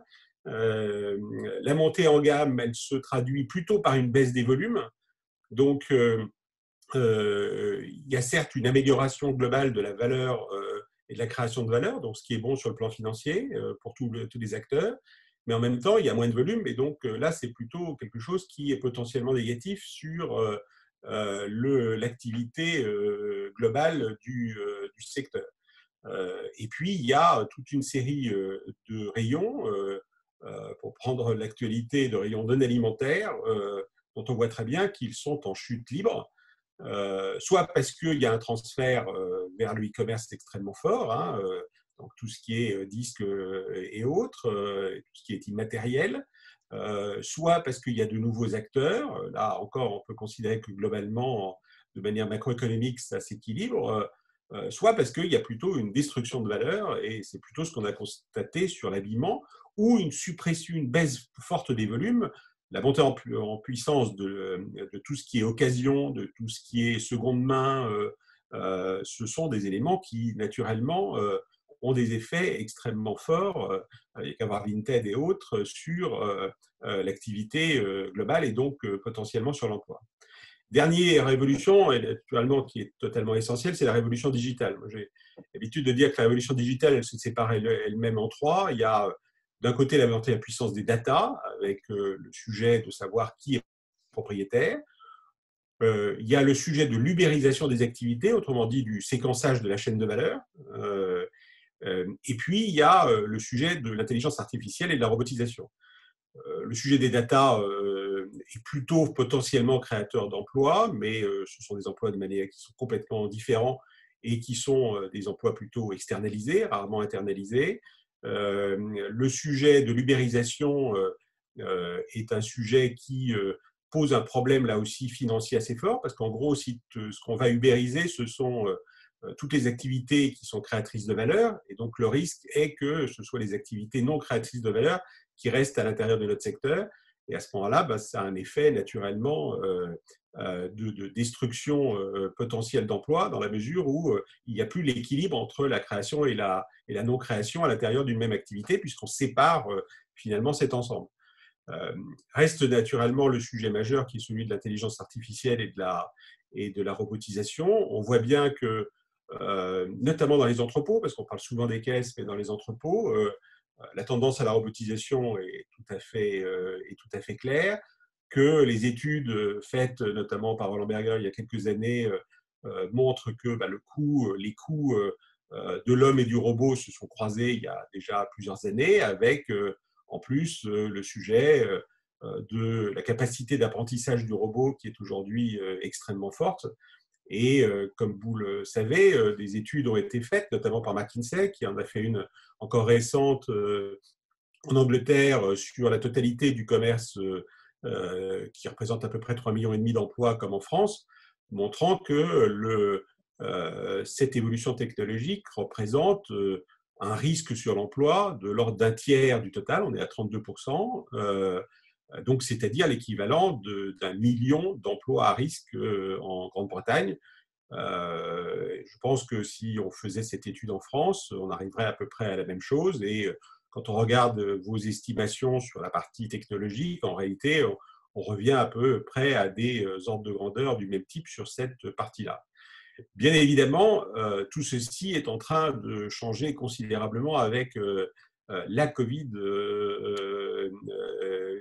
depuis maintenant un certain nombre de mois, dans la mesure où d'abord ça fragilise tous les équilibres économiques du commerce, et où deuxièmement, malheureusement, ça a un impact direct dans la mesure où toute une série d'activités, chez nous ou ailleurs, risquent d'être robotisées encore plus qu'avant. Et par ailleurs, on a un développement encouragé en plus depuis 24 heures fortement par les pouvoirs publics de grandes plateformes. Et de ce point de vue, moi, je dis souvent qu'il faut avoir conscience que les grandes plateformes internationales, encore une fois, nous sommes tous les distributeurs physiques sont aujourd'hui des e-commerçants, en tout cas les grands distributeurs physiques, malheureusement pas encore tous les petits, sont des distributeurs, sont des e-commerçants, et donc il ne faut pas opposer l'un à l'autre, ça serait totalement ridicule, mais il faut aussi avoir conscience des rapports de force. Et aujourd'hui, moi je suis très frappé de voir que le budget R&D d'Amazon est passé à 21 milliards de dollars par an, que Alibaba a investi 30 milliards dans le cloud, que Tencent vient d'investir plus de 50 milliards sur les technologies. Donc on est sur des ordres de grandeur absolument gigantesques, et donc des risques de déstabilisation de marché dans les années qui viennent qui, pour moi, sont extrêmement forts. Donc, d'où l'intérêt de tous ces travaux sur l'emploi avec nos partenaires sociaux, avec les pouvoirs publics. Et je terminerai simplement pour dire que moi, ce qui me frappe beaucoup, c'est quand même que nous avons besoin d'une vraie vision stratégique assise justement sur ce type de prévision du commerce en France et de l'ensemble du commerce. Dans le week-end qui vient de se passer, qui était un peu particulier, il se trouve que j'ai eu l'occasion de voir 2 fois le Premier ministre, dont une fois pendant 1 heure en tête-à-tête. À la fin, une fois que nous avions cessé de parler de l'actualité, je lui ai parlé de ça. Il m'a dit en être totalement conscient. Il m'a donné son accord pour qu'on essaie d'avancer pour faire en sorte que le commerce soit au minimum aussi bien considéré sur le plan des décisions de l'organisation de l'État que l'industrie. Et je sais qu'il y a un écart assez fort. Et je pense que nous avons collectivement besoin d'abord de mieux nous organiser et de mieux porter cette vision stratégique pour éviter que demain, ce soit uniquement quelques plateformes internationales qui dirigent l'ensemble du commerce en France comme dans l'ensemble de l'Europe. Voilà pour quelques mots sur ces sujets. Merci Jacques mille fois pour votre vision tout à fait riche et stimulante. Et donc tout à l'heure, si vous avez la gentillesse et la possibilité de rester, vous pourrez aussi répondre aux questions. Et je vais passer la parole à Mme Marie-Hélène Chavigny, DRH de Carrefour France, présidente de la commission secrétaire. C'est un grand honneur et un privilège de participer à nos travaux ce matin. Je vous laisse. Bonjour à tous. Merci. Attendez, juste, on va demander aux autres de couper leur micro. Voilà. Si vous voulez éventuellement, je sais pas, vous êtes à l'extérieur peut-être. mettre en, vers la caméra. Voilà, je vous laisse la parole. Merci beaucoup. Merci beaucoup de m'avoir invité ce matin pour apporter mon témoignage. J'ai effectivement participé à l'élaboration de cette étude. Et d'abord, je tenais à souligner à la fois l'intérêt, mais aussi le courage de lancer une démarche comme celle-là en ce moment. Et je pense que la FCD a vraiment très, très bien fait de le faire parce que c'est une démarche ambitieuse et courageuse parce qu'elle n'est pas facile à réaliser. Je pense que Jacques l'a exprimé longuement précédemment et bien dans les détails pour qu'on puisse bien comprendre l'ensemble des problématiques. On a aujourd'hui un vrai sujet autour de la transformation. Alors évidemment, on avait des sujets précédents qui étaient ceux de la digitalisation, pardon, qu'on connaît maintenant depuis longtemps, mais il y a aussi tout ce qui est lié en fait à la RSE, qui fait que c'est un secteur qui aujourd'hui vient être percuté par des demandes de clients ou des demandes de l'environnement, des parties prenantes, comme on dit, qui peuvent être gouvernementales, sur des sujets de RSE, dont certaines sont environnementales, mais d'autres aussi sont sociales. Donc ça, c'est des choses dont on doit prendre compte, évidemment. Et puis récemment, la crise qu'on est en train de traverser, mais qui est liée à une crise sanitaire, mais qui est aussi liée, des pressentiments de crise sanitaire, on en avait eu aussi durant d'autres années. Elles n'ont jamais été aussi graves que celle-ci, mais il est possible aussi que ce genre de crise devienne quelque chose de récurrent qu'on doit prendre en compte dans notre façon de fonctionner. Et tout ça, ça va forcément avoir un impact sur le comportement de nos clients. Et moi, ce que j'ai envie de dire, c'est que dans les scénarios prospectifs qu'on a, c'est évidemment l'évolution de nos clients qui vont nous conduire à faire des scénarios dans lesquels on va faire des modes de distribution différents, des modes de commercialisation différents et donc des impacts sur les emplois de nos collaborateurs. C'est pour ça que c'est très important d'avoir bien conscience de tous ces événements-là d'une part, et aussi d'avoir différents scénarios, parce que moi j'ai trouvé tous les scénarios absolument passionnants et très divers. Alors il y en a desquels je me sens plus proche que d'autres, ou évidemment c'est tout à fait logique et je vous en parlerai dans quelques instants, mais j'ai envie de dire que de toute façon, à mon sens, aucun des scénarios ne sera finalement le bon. Ça va être un croisement de plusieurs des scénarios. Et d'ailleurs, c'est en ça que l'étude est très intéressante, c'est qu'elle propose des options à l'intérieur des scénarios où on retrouve des variations qui vont probablement se réaliser, puisque en fait, on aura un scénario central et avec des scénarios incidents à l'intérieur. Et c'est l'ensemble de ça qui amènera à faire une évolution des métiers. Je voudrais juste revenir quand même sur les facteurs d'incidence, moi j'appelle les facteurs d'incidence, puisque encore une fois, l'évolution des métiers est obligatoirement liée à l'évolution du commerce et de la distribution. Et je pense vraiment que, à mon sens, les grandes tendances qui vont arriver dans les années à venir vont infléchir le métier de nos collaborateurs, bien sûr, mais aussi peut-être la façon de l'exercer. Et c'est en ça que c'est difficile pour un DRH d'accompagner ces changements-là. C'est parce que oui, il y aura des métiers différents. Alors, il y aura un peu plus de certains métiers, un peu moins d'autres. Bon, moi, j'ai longtemps cru finalement qu'on avait un sujet, et c'était en lien avec ce que disait Jacques, sur la digitalisation et en fait, le e-commerce d'une façon générale, où en fait, on allait avoir un vrai souci avec les métiers du non-alimentaire. Et puis, on voit bien qu'en fait, après avoir eu un vrai creux, une vraie période de remise en question, et finalement, ces secteurs-là se stabilisent, voire même retrouvent des marges de manœuvre à l'intérieur des rayons des hypermarchés et aussi des gros supermarchés. Mais peut-être aussi que là, ce qu'on est en train de réaliser depuis quelques jours avec une crise sanitaire qui nous contraint finalement à fermer des rayons, va peut-être reconduire les clients à nouveau sur le e-commerce. Tout ça, on ne peut pas savoir. Et si ce n'est pas ça, ça peut être autre chose. Voilà, je le prends comme des faits et non pas comme des... Il n'y a pas de jugement dans ce que je dis, c'est ça que je veux dire. Mais voilà, c'est des faits qui sans arrêt reviennent réimpacter les scénarios qu'on est en train d'imaginer. Donc globalement, ce qu'il faut surtout, c'est se concentrer sur nos clients et sur ce qu'ils vont vouloir. Parce que ça va aussi avoir une incidence sur la façon dont on exerce le métier. Les clients aujourd'hui, ils veulent faire leurs courses plus rapidement. Ça, c'est vraiment une certitude. Donc, ça vient challenger le modèle de l'hypermarché très clairement.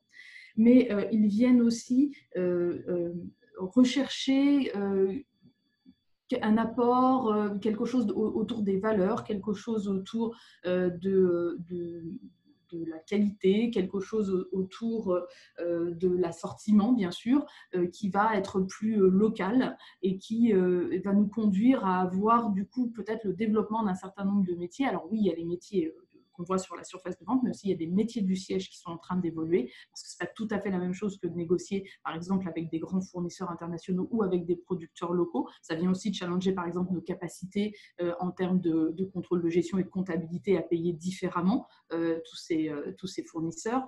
Voilà, donc ce que je veux juste dire, c'est que l'ensemble des choix de nos clients viennent impacter tous les métiers, y compris ceux du siège. Il y a une chose qui est sûre aussi, c'est que les clients, ce qu'ils veulent, c'est un peu ce qu'on appelle en bon français du anywhere, anytime, c'est-à-dire qu'en gros, ils veulent pouvoir être livrés. Le vrai sujet, c'est comment ils récupèrent le produit. Donc, ils veulent pouvoir venir le chercher en magasin, ils veulent pouvoir le récupérer à un drive, ce qui est très français d'ailleurs, et ils veulent aussi pouvoir le récupérer éventuellement chez eux.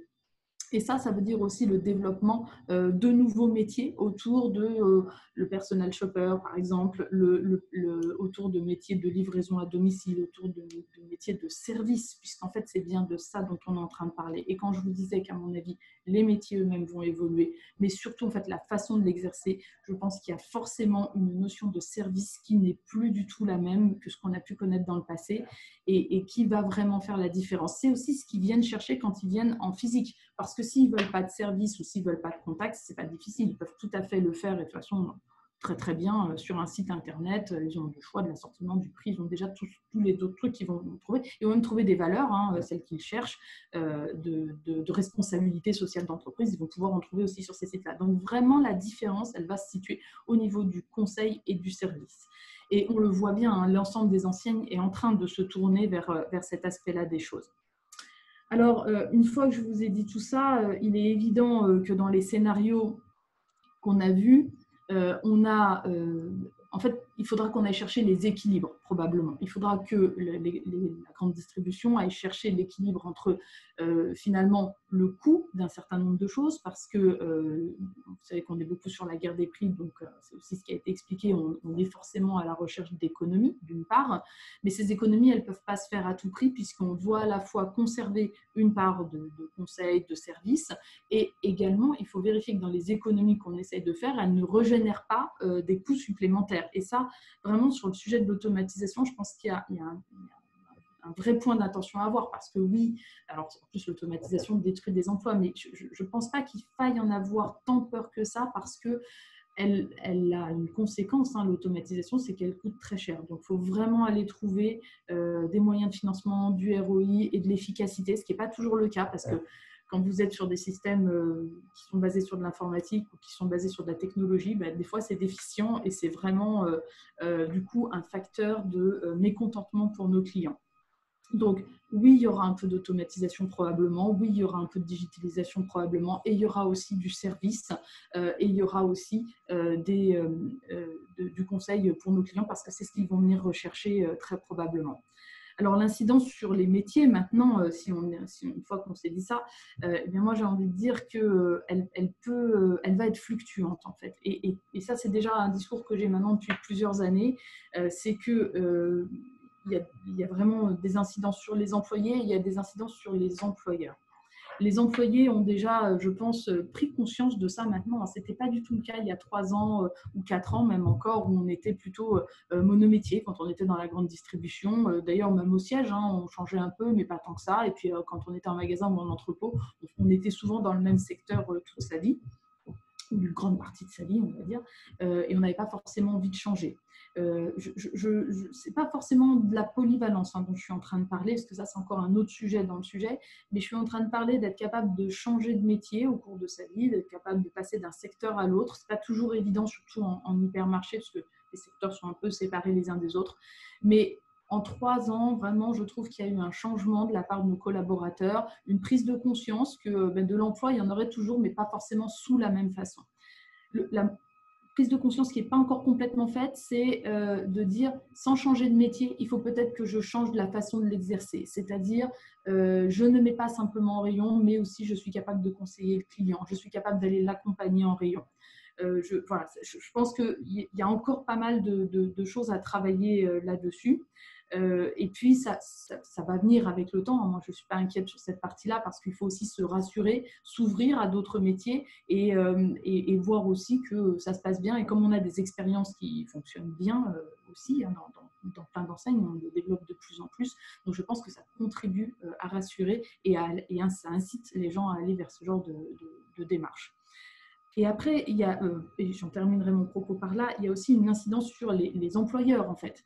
Les employeurs, ils ont deux choses. Eux aussi, ils ont une prise de conscience à faire hein, sur le fait qu'il faut qu'ils accompagnent leurs collaborateurs, il faut qu'ils les aident, en fait, et il faut qu'ils les forment. Et j'ai envie de dire, cette prise de conscience, je pense qu'elle est faite. Et les accords de GPEC ont notamment beaucoup contribué à ça. On a formalisé un certain nombre de démarches, souvent de façon assez qualitative.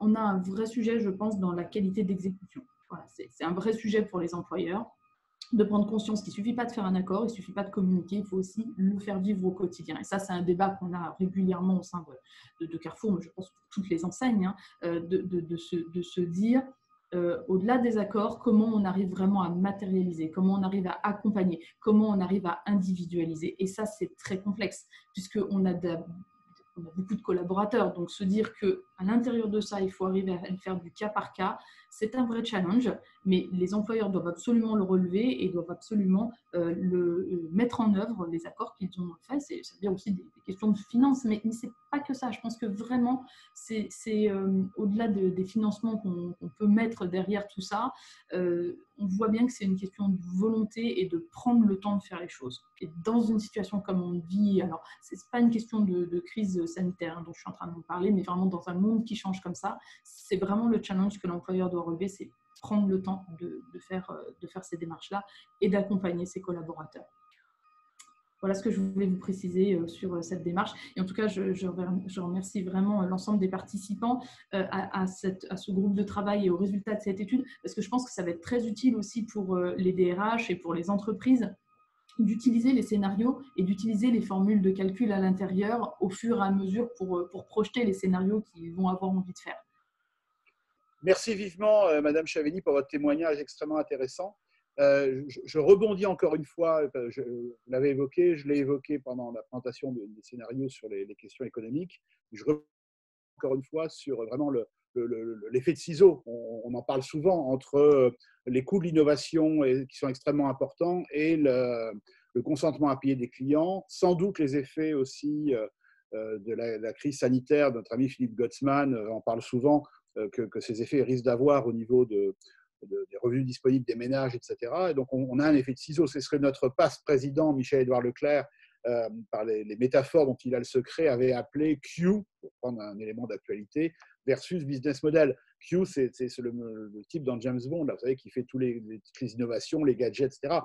Tout ça est disponible. On a énormément de choses. Et puis après, il y a la question du business model. C'est ce que vous disiez. C'est-à-dire ça coûte très cher, c'est beaucoup de capitalisation, d'investissement. Pour finalement, on est quand même dans un commerce, entre guillemets, hérité du discount, donc avec des consentements à payer assez faibles, des effets économiques possibles, notamment avec la crise sanitaire. C'est ça qui risque de ralentir, alors que les technologies, elles, sont disponibles, leur propagation et compte tenu des effets de la loi de Moore, c'est-à-dire effectivement de ne pas atteindre des rendements croissants suffisants pour que ça se propage même éventuellement à 10 ans. Donc merci d'avoir rappelé encore aussi cet élément-là qui est très important. Dans cette chaire, nous essayons de déconstruire tous les mécanismes et pas uniquement de s'extasier devant les innovations technologiques qui existent, mais aussi c'est de regarder toute la portée sur toutes les dimensions. Alors justement, en même temps, on va voir maintenant le contraire de ce que je viens de dire, c'est-à-dire que justement, il y a des innovations très en pointe et je suis ravi d'accueillir M. Stéphane Boussery, qui est le fondateur et le CEO de Ionic.ai, et qui va nous faire part de sa grande expertise justement sur ces fortes innovations dans le secteur.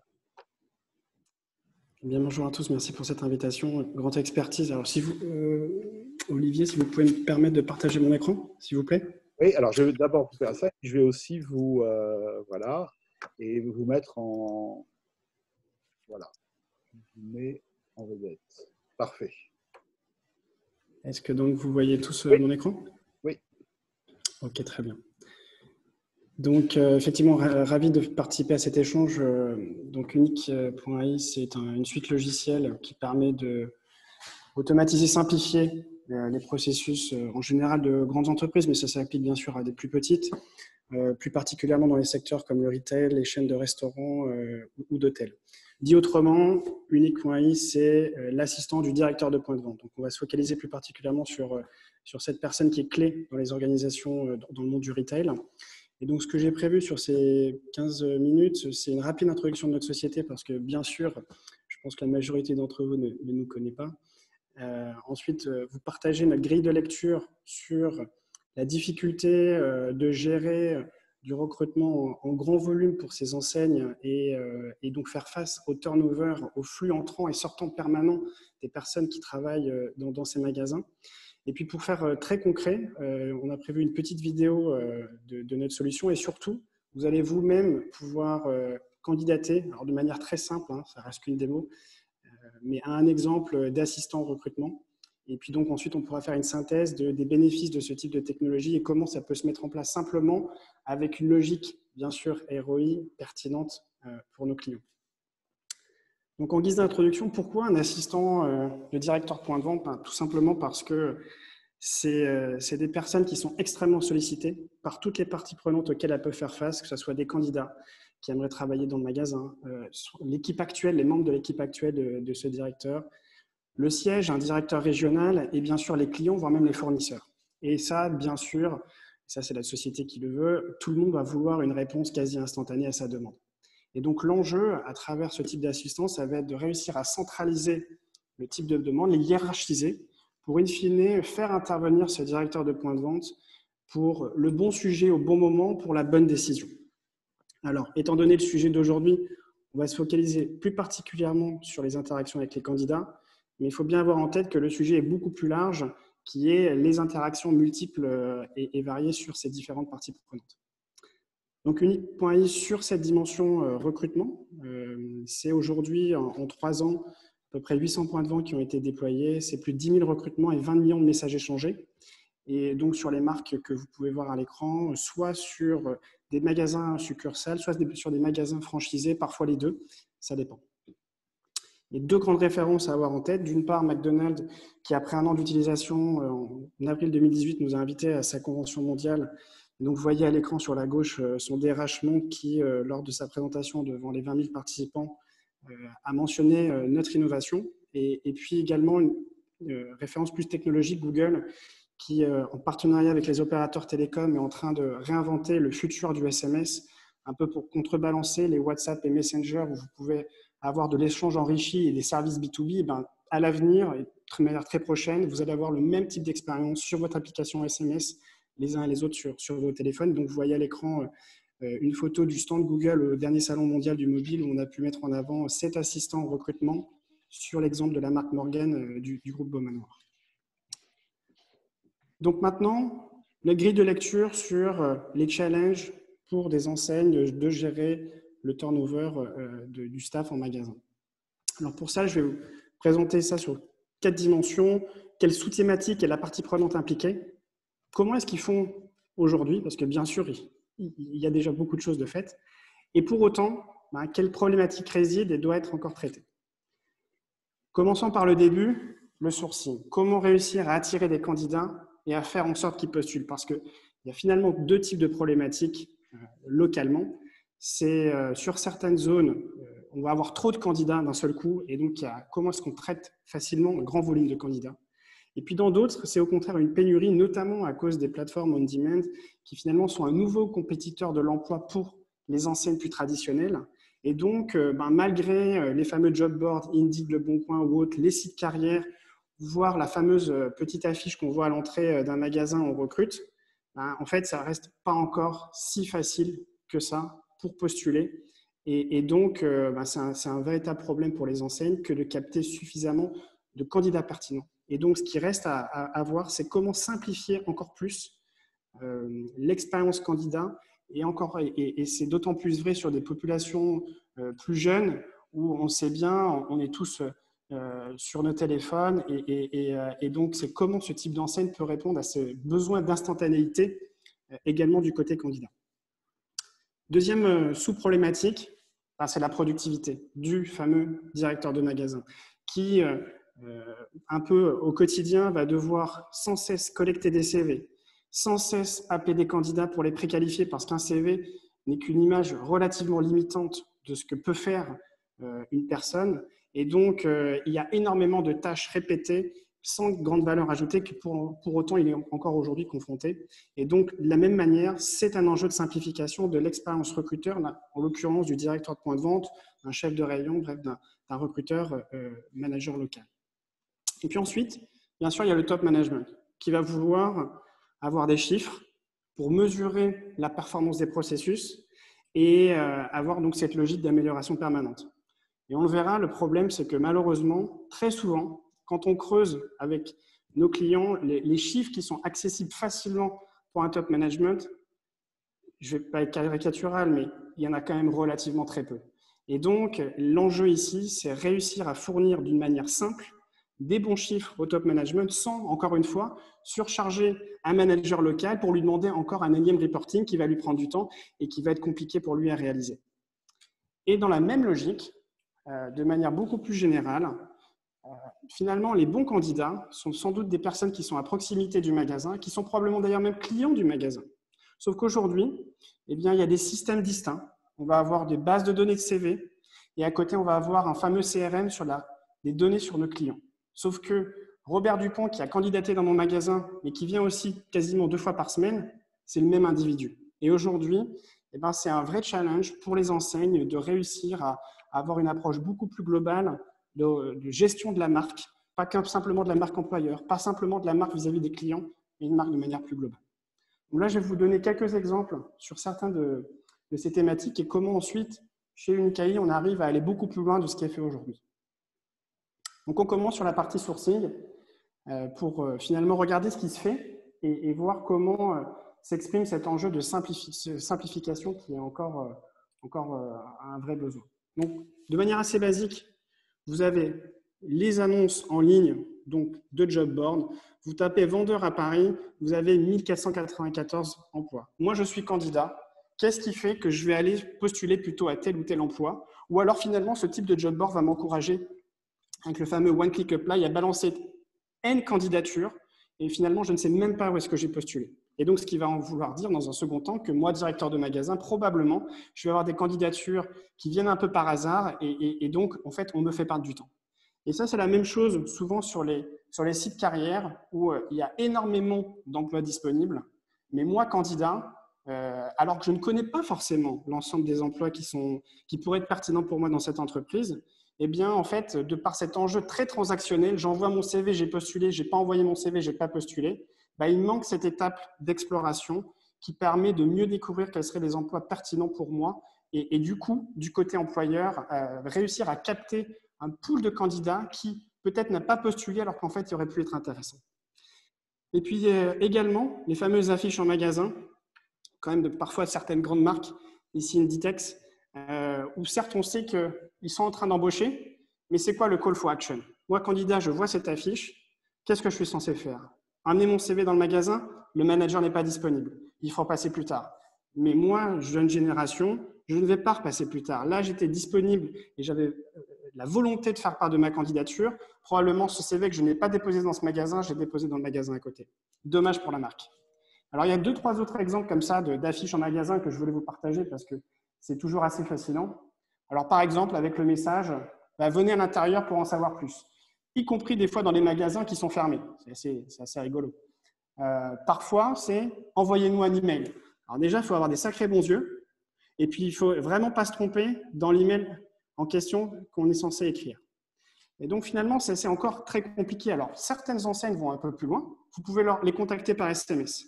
Sauf que, en fait, on arrive, y compris avec ces très grandes marques, sur la même problématique. En fait, on vous renvoie tout simplement vers le site carrière et on revient sur la problématique qu'on voyait tout à l'heure. J'ai N jobs devant moi, notamment sur mon mobile. Bon courage pour pouvoir postuler. Alors maintenant, une fois qu'on a postulé, enfin, on a réussi, on a envoyé le fameux CV. Eh bien donc, bon courage au directeur de magasin qui va devoir se palucher ses CV. Et en général, il en arrive d'à peu près partout. Il va y avoir des CV papier qui arrivent dans le magasin. Il va y avoir des CV qui arrivent du système, on va dire de la marque. Parfois, parce que ce n'est pas suffisant, on va quand même envoyer soi-même un peu en loose day quand même, parce qu'on n'est pas censé le faire au sein de la marque. On va mettre 2-3 annonces pour se créer son propre pool de candidats, parce que ce qui arrive par ailleurs n'est pas forcément pertinent. Et on va recevoir des CV par email. Et donc, derrière, on doit appeler tout le monde et réussir à mieux qualifier ces candidats. Aujourd'hui, quand on regarde sur de très grandes enseignes, sur l'ensemble du processus entre des personnes qui arrivent sur le fameux site carrière, qui postulent, qui se font appeler au téléphone, qui sont vus en entretien pour enfin être embauchés, quand on fait le petit calcul du temps passé par tous ces directeurs de magasins, c'est absolument gigantesque. Sauf que, comme ça se passe dans le magasin, ce n'est pas mesuré. Et puis de toute manière, le directeur de magasin, il faut bien qu'il se débrouille. Et bien ça, c'est la problématique auquel les marques ont parfois conscience, parfois pas forcément, et auquel le directeur de magasin a un vrai besoin d'accompagnement. Et puis dernier point, on parlait de données tout à l'heure, le fameux CV n'est qu'une image très limitée d'un profil ou d'une dynamique personnelle de motivation, et surtout ce sont des données non structurées. Et donc derrière, ça pose tout un tas de problématiques et auxquelles on va répondre, vous allez le voir. Sur la partie top management, on disait il y a peu d'informations. Alors, c'est forcément pas aussi caricatural. Souvent, on sait combien il y a eu de candidatures. On a à peu près une idée. On sait à peu près combien de personnes ont embauché vu qu'on les paye. Alors ça, on a ça via un autre système, qui est le système de paye, mais au moins, il y a à peu près cette information. Par contre, ce qui se passe au milieu, et surtout la capacité à rendre cohérent l'analyse des chiffres les uns par rapport aux autres, ça, c'est relativement très rare. Et ça, c'est une vision, on va dire, quantitative. Après, il y a une vision beaucoup plus qualitative. Moi, tous mes directeurs de magasin, j'en ai 500, ils appellent tous des candidats, ils sont tous représentants de la marque. On sait que la notion aussi de discrimination est relativement importante. Comment est-ce que moi, en tant que marque, je m'assure qu'il y a la bonne représentation, qu'il y ait les bonnes questions, les bonnes formulations posées pour justement limiter aussi mon risque de discrimination. Et ça, c'est un vrai challenge et auquel vous verrez, on peut aussi répondre. Et enfin, alors, je ne m'attarderai pas trop là-dessus par respect du temps qui m'est confié, mais il y aurait beaucoup à dire sur cette organisation en silo, aussi bien d'un point de vue système que d'un point de vue organisation équipe en interne, pour mieux gérer de manière beaucoup plus globale le fait que très souvent, les candidats et les clients, c'est les mêmes individus. Alors, maintenant, pour être beaucoup plus concret sur comment une solution comme Unique peut répondre à ces challenges qui résident, le mieux, ça va être de vous montrer une petite démo. Alors, c'est une rapide vidéo, vous allez voir. Vous voyez encore tous mon écran? Ça va pour l'instant. OK. Donc, c'est quelque part une vieille vidéo. Elle a déjà 3 ans. Le temps passe vite, mais elle reste encore beaucoup d'actualité. Alors, imaginez que vous êtes candidat.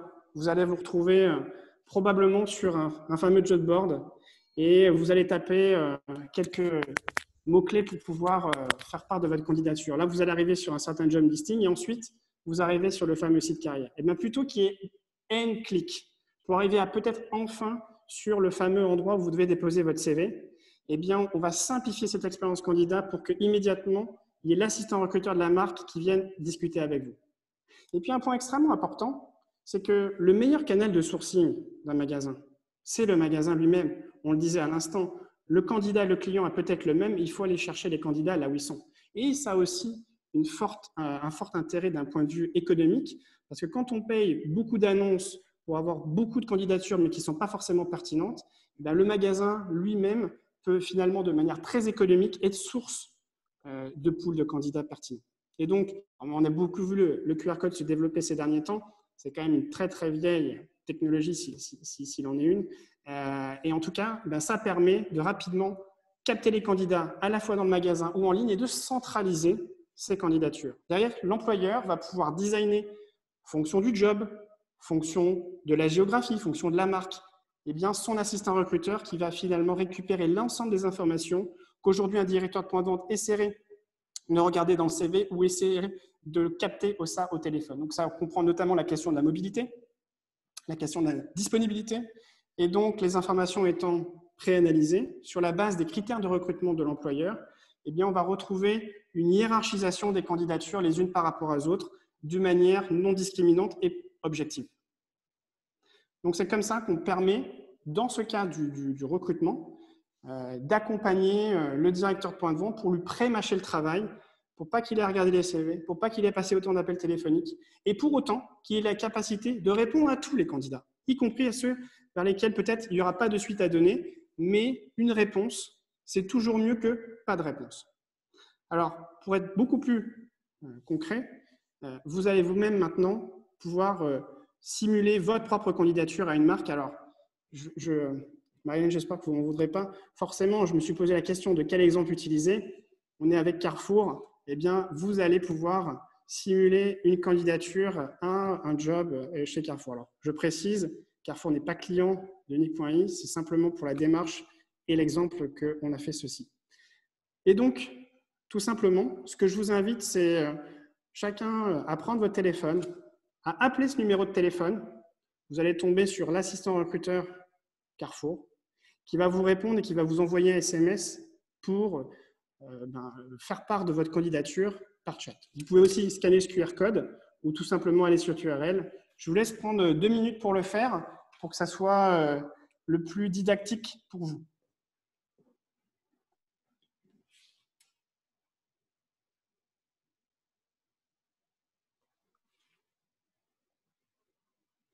Merci Stéphane d'introduire de l'interactivité dans vos présentations. C'est relativement simple, mais c'est pour vous donner une idée du type de fonctionnement.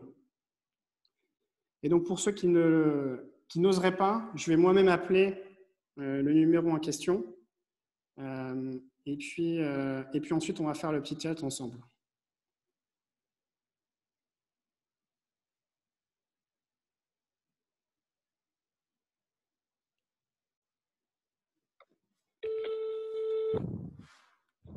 Bienvenue chez Carrefour. Pour faciliter votre candidature à un emploi de nos magasins, il vous suffit de chatter avec notre assistant qui va vous envoyer un SMS d'ici quelques secondes. Cliquez, chattez, postulez. Merci et à très bientôt pour approfondir votre projet. Donc là, très clairement, ça répond à cette problématique d'accessibilité pour rendre beaucoup plus simple la capacité à postuler vis-à-vis d'une marque. Alors, je vais faire moi-même l'exercice pour ceux qui n'oseraient pas le faire. Donc, j'espère que vous voyez tous encore mon écran. Ah ouais. Arrivez sur le site Carrière et plutôt que d'essayer de découvrir le job auquel vous devriez postuler, immédiatement, l'assistant déclenche une conversation avec vous. Bien évidemment, dans le cas de la logique de respect des données et des différents responsables de traitement sous-traitants, il y a la politique de confidentialité qui peut être consultée et acceptée. Et donc ensuite, on peut faire rapidement part de nos informations, de qui on est. Et puis surtout, alors ici, on arrive très vite, dans le cas de la démo, sur quel type de job pourrait nous intéresser. Mais on le verra tout juste après. L'enjeu, c'est mieux aider le candidat à explorer le champ des possibles et ensuite l'aider finalement à resserrer quel serait le scope de job qui peut être pertinent pour lui. Forcément, je ne sais pas où sont nécessairement les magasins qui pourraient être intéressants pour moi. Moi, je veux regarder les magasins qui sont à Paris. Je vais en prendre un en particulier, par exemple celui de Bastille. Et parce que justement, l'idée, c'est d'accompagner cette candidature. Par exemple, l'assistant peut m'aider à mesurer mon temps de trajet pour aller dans ce magasin. Donc, je vais faire part. Donc ici, je suis à mon bureau. Hop. Je fais part de mon adresse. Et donc, on va me dire que c'est à 15 minutes en voiture ou 12 minutes en métro. Oui, ça me convient, mais si ça ne me convenait pas, je pourrais par exemple faire part d'une autre zone et changer mon magasin préféré. Et ensuite, bien sûr, l'idée, c'est à la fois de capter les préférences du candidat, donc par exemple sur un volume d'horaire qui est souhaité hebdomadaire, mais également ce qu'il a pu faire par le passé. Donc, c'est à la fois pas l'objectif de reconstruire un CV, l'objectif, c'est de collecter les informations qui comptent pour se dire dans quelle mesure ce candidat peut être pertinent pour moi, employeur, et donc je vais investir encore plus de temps dans ce processus de recrutement. Stéphane, est-ce que j'ai déjà travaillé dans la distribution? Oui, non. Quel type d'expérience j'ai eu dans la relation client? On parlait de service. Ça peut être aussi des expériences pas forcément professionnelles, mais par exemple également d'une manière associative, etc., etc. on arrive sur un sujet qui est souvent très important dans ce type d'emploi, qui est la question de la disponibilité. Comment est-ce que très rapidement, je fais part de ma disponibilité et surtout du côté directeur de point de vente, eh bien, je vais pouvoir récupérer ces informations de manière très ludique. Voilà. Je ne vais pas plus loin. Je pense que vous avez compris l'idée. Et en tout cas, je serais ravi de répondre à vos questions. Et pour ceux que ça intéresse, bien sûr, à la fin, vous pouvez faire part de vos véritables coordonnées. Et si vous souhaitez qu'avec Unicae, on reprenne contact avec vous. L'exemple que l'on a vu à l'instant, c'est donc un exemple de conversation pour pouvoir postuler. Et comme je l'évoquais, l'enjeu, c'est en amont, comment est-ce qu'on fait découvrir l'entreprise? Comment est-ce qu'on aide au décryptage des différents types de jobs pour mieux savoir ce à quoi on pourrait postuler, pour qu'il n'y ait pas cet effet de je postule sans véritablement savoir ce vers quoi je postule. Une fois que j'ai postulé, on m'aide d'un côté directeur de point de vente, mais également du côté candidat, à mieux facilement organiser les entretiens. Une fois que j'ai été embauché, dans quelle mesure, après ma première formation d'intégration, je me sens prêt à faire le job? Qu'est-ce qui était clair ou pas clair? Et donc, derrière, on donne un feedback à l'équipe formation. On l'évoquait à l'instant, cette problématique finalement de flux permanent ou d'évolution en interne des collaborateurs. Eh bien, c'est l'opportunité d'être encore plus à l'écoute et de manière très personnalisée, par job, par région, par marque. Et donc, ensuite, on continue sur le cycle de vie de l'employé. De temps en temps, on lance une nouvelle initiative dans les magasins. Probablement une initiative qui est très pertinente vis-à-vis des clients. Mais elle vient finalement impacter l'organisation du magasin et de l'équipe. Moi, j'avais toujours dit que le jeudi matin, je ne pouvais pas travailler. Depuis ce nouveau projet, on m'a staffé le jeudi matin. Qui va m'écouter par rapport à ça? Non, l'enseigne a dit, il faut lancer ce projet. Eh bien, probablement, ça peut avoir un impact d'accentuation du taux de turnover.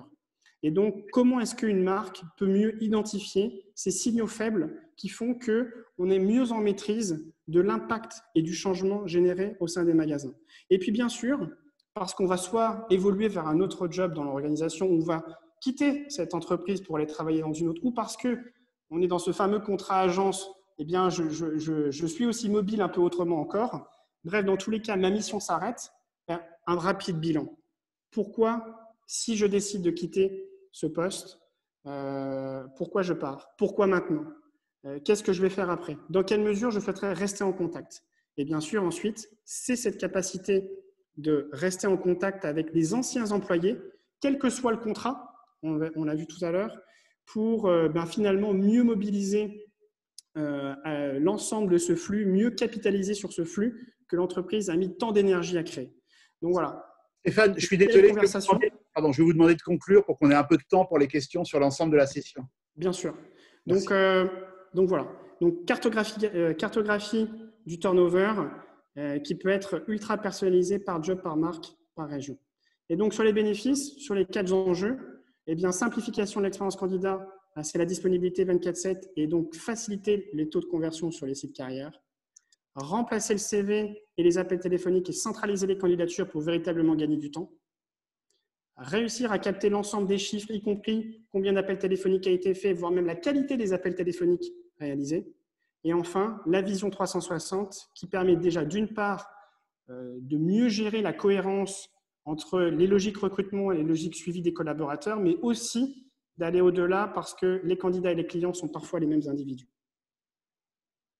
Et donc, je terminerai par un autre petit exemple qui est que cet assistant du directeur de point de vente peut aussi permettre, et encore plus maintenant où les magasins sont fermés, comment est-ce que très rapidement, chez tous les magasins, on peut avoir cette capacité de commander très simplement sur certains des produits que les commerçants veulent faire la promotion en amont des fêtes de fin d'année. Je vous inviterai à découvrir cet assistant de vente de masques d'une marque de maroquinerie Léon Flamme, avec qui on est ravis de collaborer. Donc, de la même manière, vous pouvez appeler, scanner le QR code ou l'URL et vous achetez ce produit. Merci vivement pour votre présentation. C'est très intéressant de voir aussi l'automatisation du back-office, notamment y compris des recrutements, qui est complètement au cœur de notre sujet de ce matin sur les métiers, mais aussi la formation, le recrutement et toute la dimension RH. Merci. Je vais maintenant, il est l'heure pour les questions. Donc, nous allons… Alors, il y avait des questions un peu techniques auxquelles j'ai déjà répondu dans le chat, notamment, on me demandait ce qu'étaient les coefficients alpha, ce sont les coefficients qui symbolisent les formats. Il y avait des questions sur les différents niveaux de probabilité. Encore une fois, les fichiers Excel, équation par équation, sont disponibles. Donc, ça veut dire que, comme le disait Jacques Cressel tout à l'heure, vous allez pouvoir les réutiliser et les appliquer à chacune de vos activités. Voilà, je laisse la place aux questions. Si vous voulez prendre la parole, n'hésitez pas. Vous ouvrez votre micro et simplement après, vous le refermez. Je vais me permettre, Monsieur Bateau, d'être le premier à intervenir en ayant participé un peu à vos travaux au titre de la FGT-AFO. D'abord, je vous remercie pour votre présentation, cette présentation de ces 9 scénarios. Moi, ce que je retiens, c'est 2 choses. C'est déjà pour nos organisations syndicales et salariés, la mienne entre autres, d'avoir un outil qui nous permet, qu'on aura fini de se l'approprier, chose qui ne sera pas forcément évidente, de pouvoir commencer à voir un peu comment ils vont évoluer nos emplois en fonction de ce qui se passe dans nos enseignes. Donc là, ce n'est pas du tout inintéressant. Au titre des métiers, je crois que on voit bien dans ce que vous avez présenté, c'est qu'il y a des choses la relation client qui est bien posée de manière très régulière. L'importance du numérique est quand même là, très, très prégnante. Ça va du community management comme de toute la relation qu'on doit créer dans le cadre des CRM et ainsi de suite. Donc, ça demande une acculturation forte des salariés sur ce sujet, en sachant que les employés du commerce ne sont pas forcément les gens qui sont le plus à même à travailler avec ces outils-là à la date d'aujourd'hui. Donc, ça donne des axes de travail. Et ce que je retenais aussi, c'est le fait qu'il y a certains métiers qu'on voit qui se développeraient, qui seraient à développer. Donc, vous avez parlé de tout ce qui était les métiers de mise en rayon, tout ce qui était les métiers de bouche, donc les métiers traiteurs. On voit aussi tout ce qui relève de tout ce qui est de la logistique, donc entrepôt et livraison. Donc, il y a des éléments qui sont là, qui sont à travailler, qui sont adaptés, à mon avis, dans chaque enseigne, puisque une étude précédente ou dans le même EDEC, on avait vu que les stratégies par enseigne n'étaient pas forcément les mêmes. Donc, ça permet, en fonction des 9 scénarios, ou même des 11 que vous proposez, de voir un peu ce qui peut être retenu. Mais là-dessus, il y a vraiment des choses à travailler. J'avais envie de rebondir sur ce que disait Marie-Hélène Chavigny et aussi au niveau de notre branche du commerce à prudence alimentaire. C'est vrai qu'on a de bons accords dans beaucoup d'entreprises, on a de bons accords au niveau de la branche. La question maintenant et l'enjeu maintenant et l'enjeu immédiat, parce que je crois que la situation dont parlait M. Cressel tout à l'heure est bien là, c'est de les faire vivre au quotidien, de les faire vivre au plus près dans nos magasins, dans nos établissements. Moi, je vais jusqu'au rayon parce que je pense que ça se passe dans les rayons, donc dans les petites supérettes comme dans les grands formats, comme dans les hyper, et que là, il y a un acteur important que je crois que vous avez cité peut-être une fois, mais qui me semble vraiment essentiel, c'est le manager de proximité. C'est le chef de rayon, le chef de secteur, le directeur d'un magasin dans les petits établissements. Et là, il y a un acteur majeur RH qui est là, qui est notre interlocuteur au quotidien et je dirais, qui est notre quotidien, notre pain quotidien. La dernière chose que je voulais dire, et je dois vous quitter parce qu'on est en train de travailler sur les certifications de branche justement juste à côté, donc dans une autre visio. Donc pour ça que les deux viennent se télescoper, mais c'était bien tout l'enjeu de cet EDEC. C'est qu'on a vraiment besoin peut-être au niveau de notre branche, à partir de vos travaux et de ce qui va sortir, c'est vraiment, et là je pense que sur Régional a déjà dû intervenir dessus, il faut vraiment qu'on relance le travail sur l'accord GPEC qu'on a dans notre branche. Et on est en train de travailler à la formation. Il faut que la partie GPEC soit travaillée. On a la chance aujourd'hui d'avoir notre secrétaire fédéral qui est présent dans ces travaux, donc qui est en train de m'écouter en même temps, ainsi que d'autres personnes de notre organisation. Mais je pense que là, on est 14 de notre organisation syndicale à être présents autour de votre webinaire. Donc, c'est pour vous montrer tout l'intérêt de notre première organisation syndicale de salariés sur le sujet et que nous continuerons à suivre. Et je pense qu'il sera intéressant qu'on prolonge vos travaux pour vos hypothèses, de les mettre des chiffres en face et de voir un peu ce qui est en train de se passer de manière macro, bien entendu, pas par enseigne, ça c'est de leur responsabilité, mais au niveau macro, parce que je pense que ce suivi sera essentiel à faire. Je vous remercie, je suis obligé de vous quitter. Merci parce qu'il y a un autre sujet, on est en train de discuter des CQP de branche et donc ce n'est pas 2024, mais c'est pour 2022. Merci de votre témoignage. Je vais peut-être passer la parole à Mme Chavigny pour rebondir, d'autant qu'on a une question qui s'adresse aussi à elle, d'une étudiante qui nous dit, en tant que future professionnelle dans ce secteur, par fait sa formation, comment nous préparer aux transformations de ces métiers. Donc, je passe Marie-Hélène Chavigny, si vous souhaitez rebondir à la fois sur la question de notre étudiante et sur les commentaires de monsieur. Oui, bah, peut-être déjà pour commencer sur les commentaires de Monsieur Messaouden, je pense que c'est typiquement le genre de travail qu'on doit réaliser de façon paritaire parce que les accords qu'on négocie doivent être les plus adaptés possibles à la réalité du terrain. Et la difficulté de ces accords-là, c'est qu'ils doivent mixer à la fois une visée qui se situe, alors on a vu à 5 ans, à 10 ans, hyper admirative quand on se lance sur les trucs à 10 ans, mais on est obligé d'essayer d'imaginer l'avenir. Et en même temps, il faut imaginer le très concret qui doit se dérouler aujourd'hui et qui doit tenir compte des scénarios prospectifs ou des tendances qu'on pressent et qui peuvent être amenées à changer. Donc évidemment, toutes les parties prenantes qu'on peut avoir et mettre autour de la table pour les imaginer et pour essayer d'imaginer les solutions d'accompagnement pour y aller, c'est forcément très intéressant. Et voilà, je pense que c'est ce que j'ai dit tout à l'heure et on en était d'accord. Le sujet, c'est la mise en œuvre parce que comme ça reste quelque chose de lointain, on se dit finalement, comme on a l'événement de demain qui arrive, on est plus tenté de traiter l'événement de demain que la prospective de dans 5 ans ou dans 10 ans. Donc ça c'était sur le premier commentaire et je pense que toutes les options au niveau de la formation qu'on peut être amené à mettre en place sont forcément les bienvenues et sont nécessaires pour que ça puisse être fait. Et c'est important, je pense, de diversifier parce qu'il n'y a pas une bonne solution, il n'y a pas un seul bon accompagnement. Comme je vous l'ai dit, le sujet, c'est l'individualisation. Donc, chacun va vouloir une solution adaptée à sa problématique et donc, voilà, il faut imaginer plusieurs sortes d'accompagnement. Sur la jeune personne qui est étudiante. Comment se préparer à ces transformations de métiers, des fonctions dans la distribution? Pour la jeune étudiante, vous voulez dire? Oui, tout à fait. J'ai envie de dire, le sujet, ce sera d'être le plus ouvert et le plus agile possible. C'est ça, se préparer à la transformation. Je ne crois pas du tout à la transformation unique. C'est-à-dire que je ne crois pas qu'aujourd'hui, on a un point A et demain, on ira à un point B. On va se transformer progressivement, se transformer au fur et à mesure, se transformer plusieurs fois, et en fait, pour être dans une espèce de transformation permanente. Mais quand vous regardez le secteur de la grande distribution, enfin, je veux dire, si vous regardez le commerce des années 60 et ce qu'on fait aujourd'hui en termes de métier, ça n'a déjà quasiment plus rien à voir. Enfin, il y a beaucoup, beaucoup de modifications. Donc, je crois qu'on est capable de le faire. La difficulté, c'est de le faire très vite. Parce que ça, par contre, on n'a plus du tout le même espace-temps qu'avant pour comprendre, accompagner le changement. Comme on disait, le changement, c'est tout le temps. Vous avez à peine commencé à accompagner un changement que vous êtes déjà en train d'imaginer le suivant.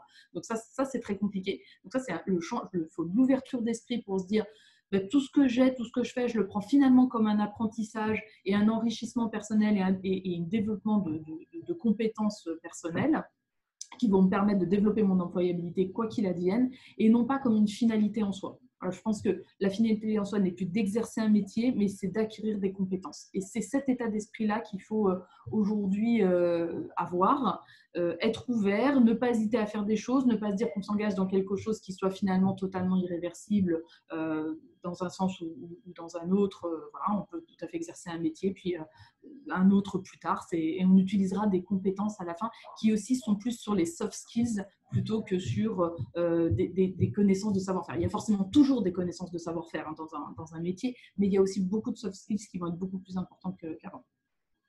D'où cette notion de manager de proximité dont on parlait tout à l'heure. Oui, tout à fait. Mais je suis d'accord hein, sur le sujet du manager de proximité qui doit aider à la prise de conscience, qui doit orienter, qui doit guider, mais il y a aussi un travail personnel à faire de la part de l'ensemble des personnes sur le fait de dire moi j'ai envie d'acquérir des compétences, je ne m'installe pas dans une routine et j'ai envie de faire autre chose. Et encore une fois, j'insiste aussi, la même chose de la part côté employeur. J'ai un paysage aujourd'hui, il faut que j'ai une responsabilité d'accompagner un ensemble de collaborateurs aussi. C'est pas un paysage fixe et j'ai une responsabilité vis-à-vis d'eux pour les accompagner à faire d'autres choses et continuer à acquérir des compétences. Merci. Une autre question, peut-être une dernière question ou témoignage avant que je laisse notre présidente, Madame Denner, conclure nos travaux de ce matin, pour respecter le timing de 10h30 à peu près. Question, témoignage, n'hésitez pas à prendre le micro, ouvrir votre micro, prendre la parole.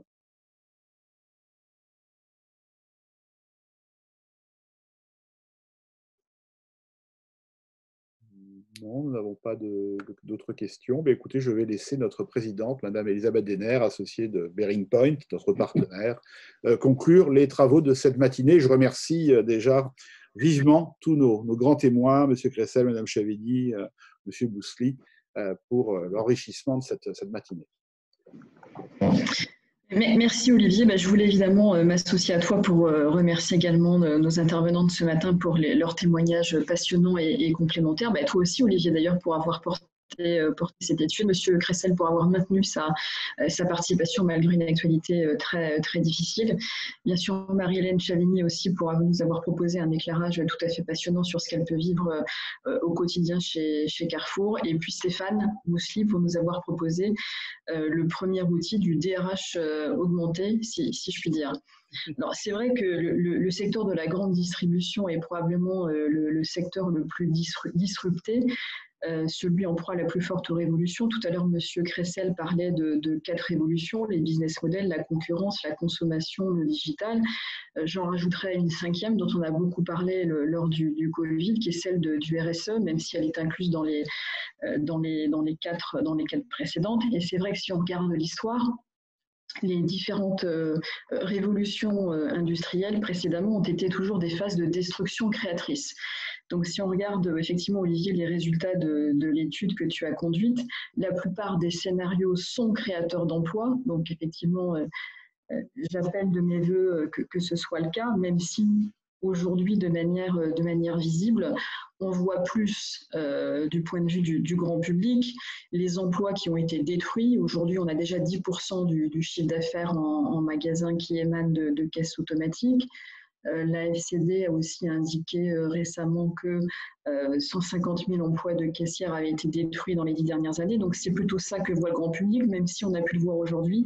Il y a énormément de nouveaux métiers qui vont être créés dans la grande distribution avec plus de services, plus de logistique, plus de digital, plus de robotisation. Donc, avec probablement d'un point de vue RH, une complexité beaucoup plus forte de ces métiers. Donc, comme Madame Chavigny, moi, je ne crois pas en termes de transformation dans des scénarios qui sont extrêmement simplificateurs, avec d'un côté un magasin physique sans employés à la mode du magasin Amazon que tu évoquais, et d'un autre côté du full web.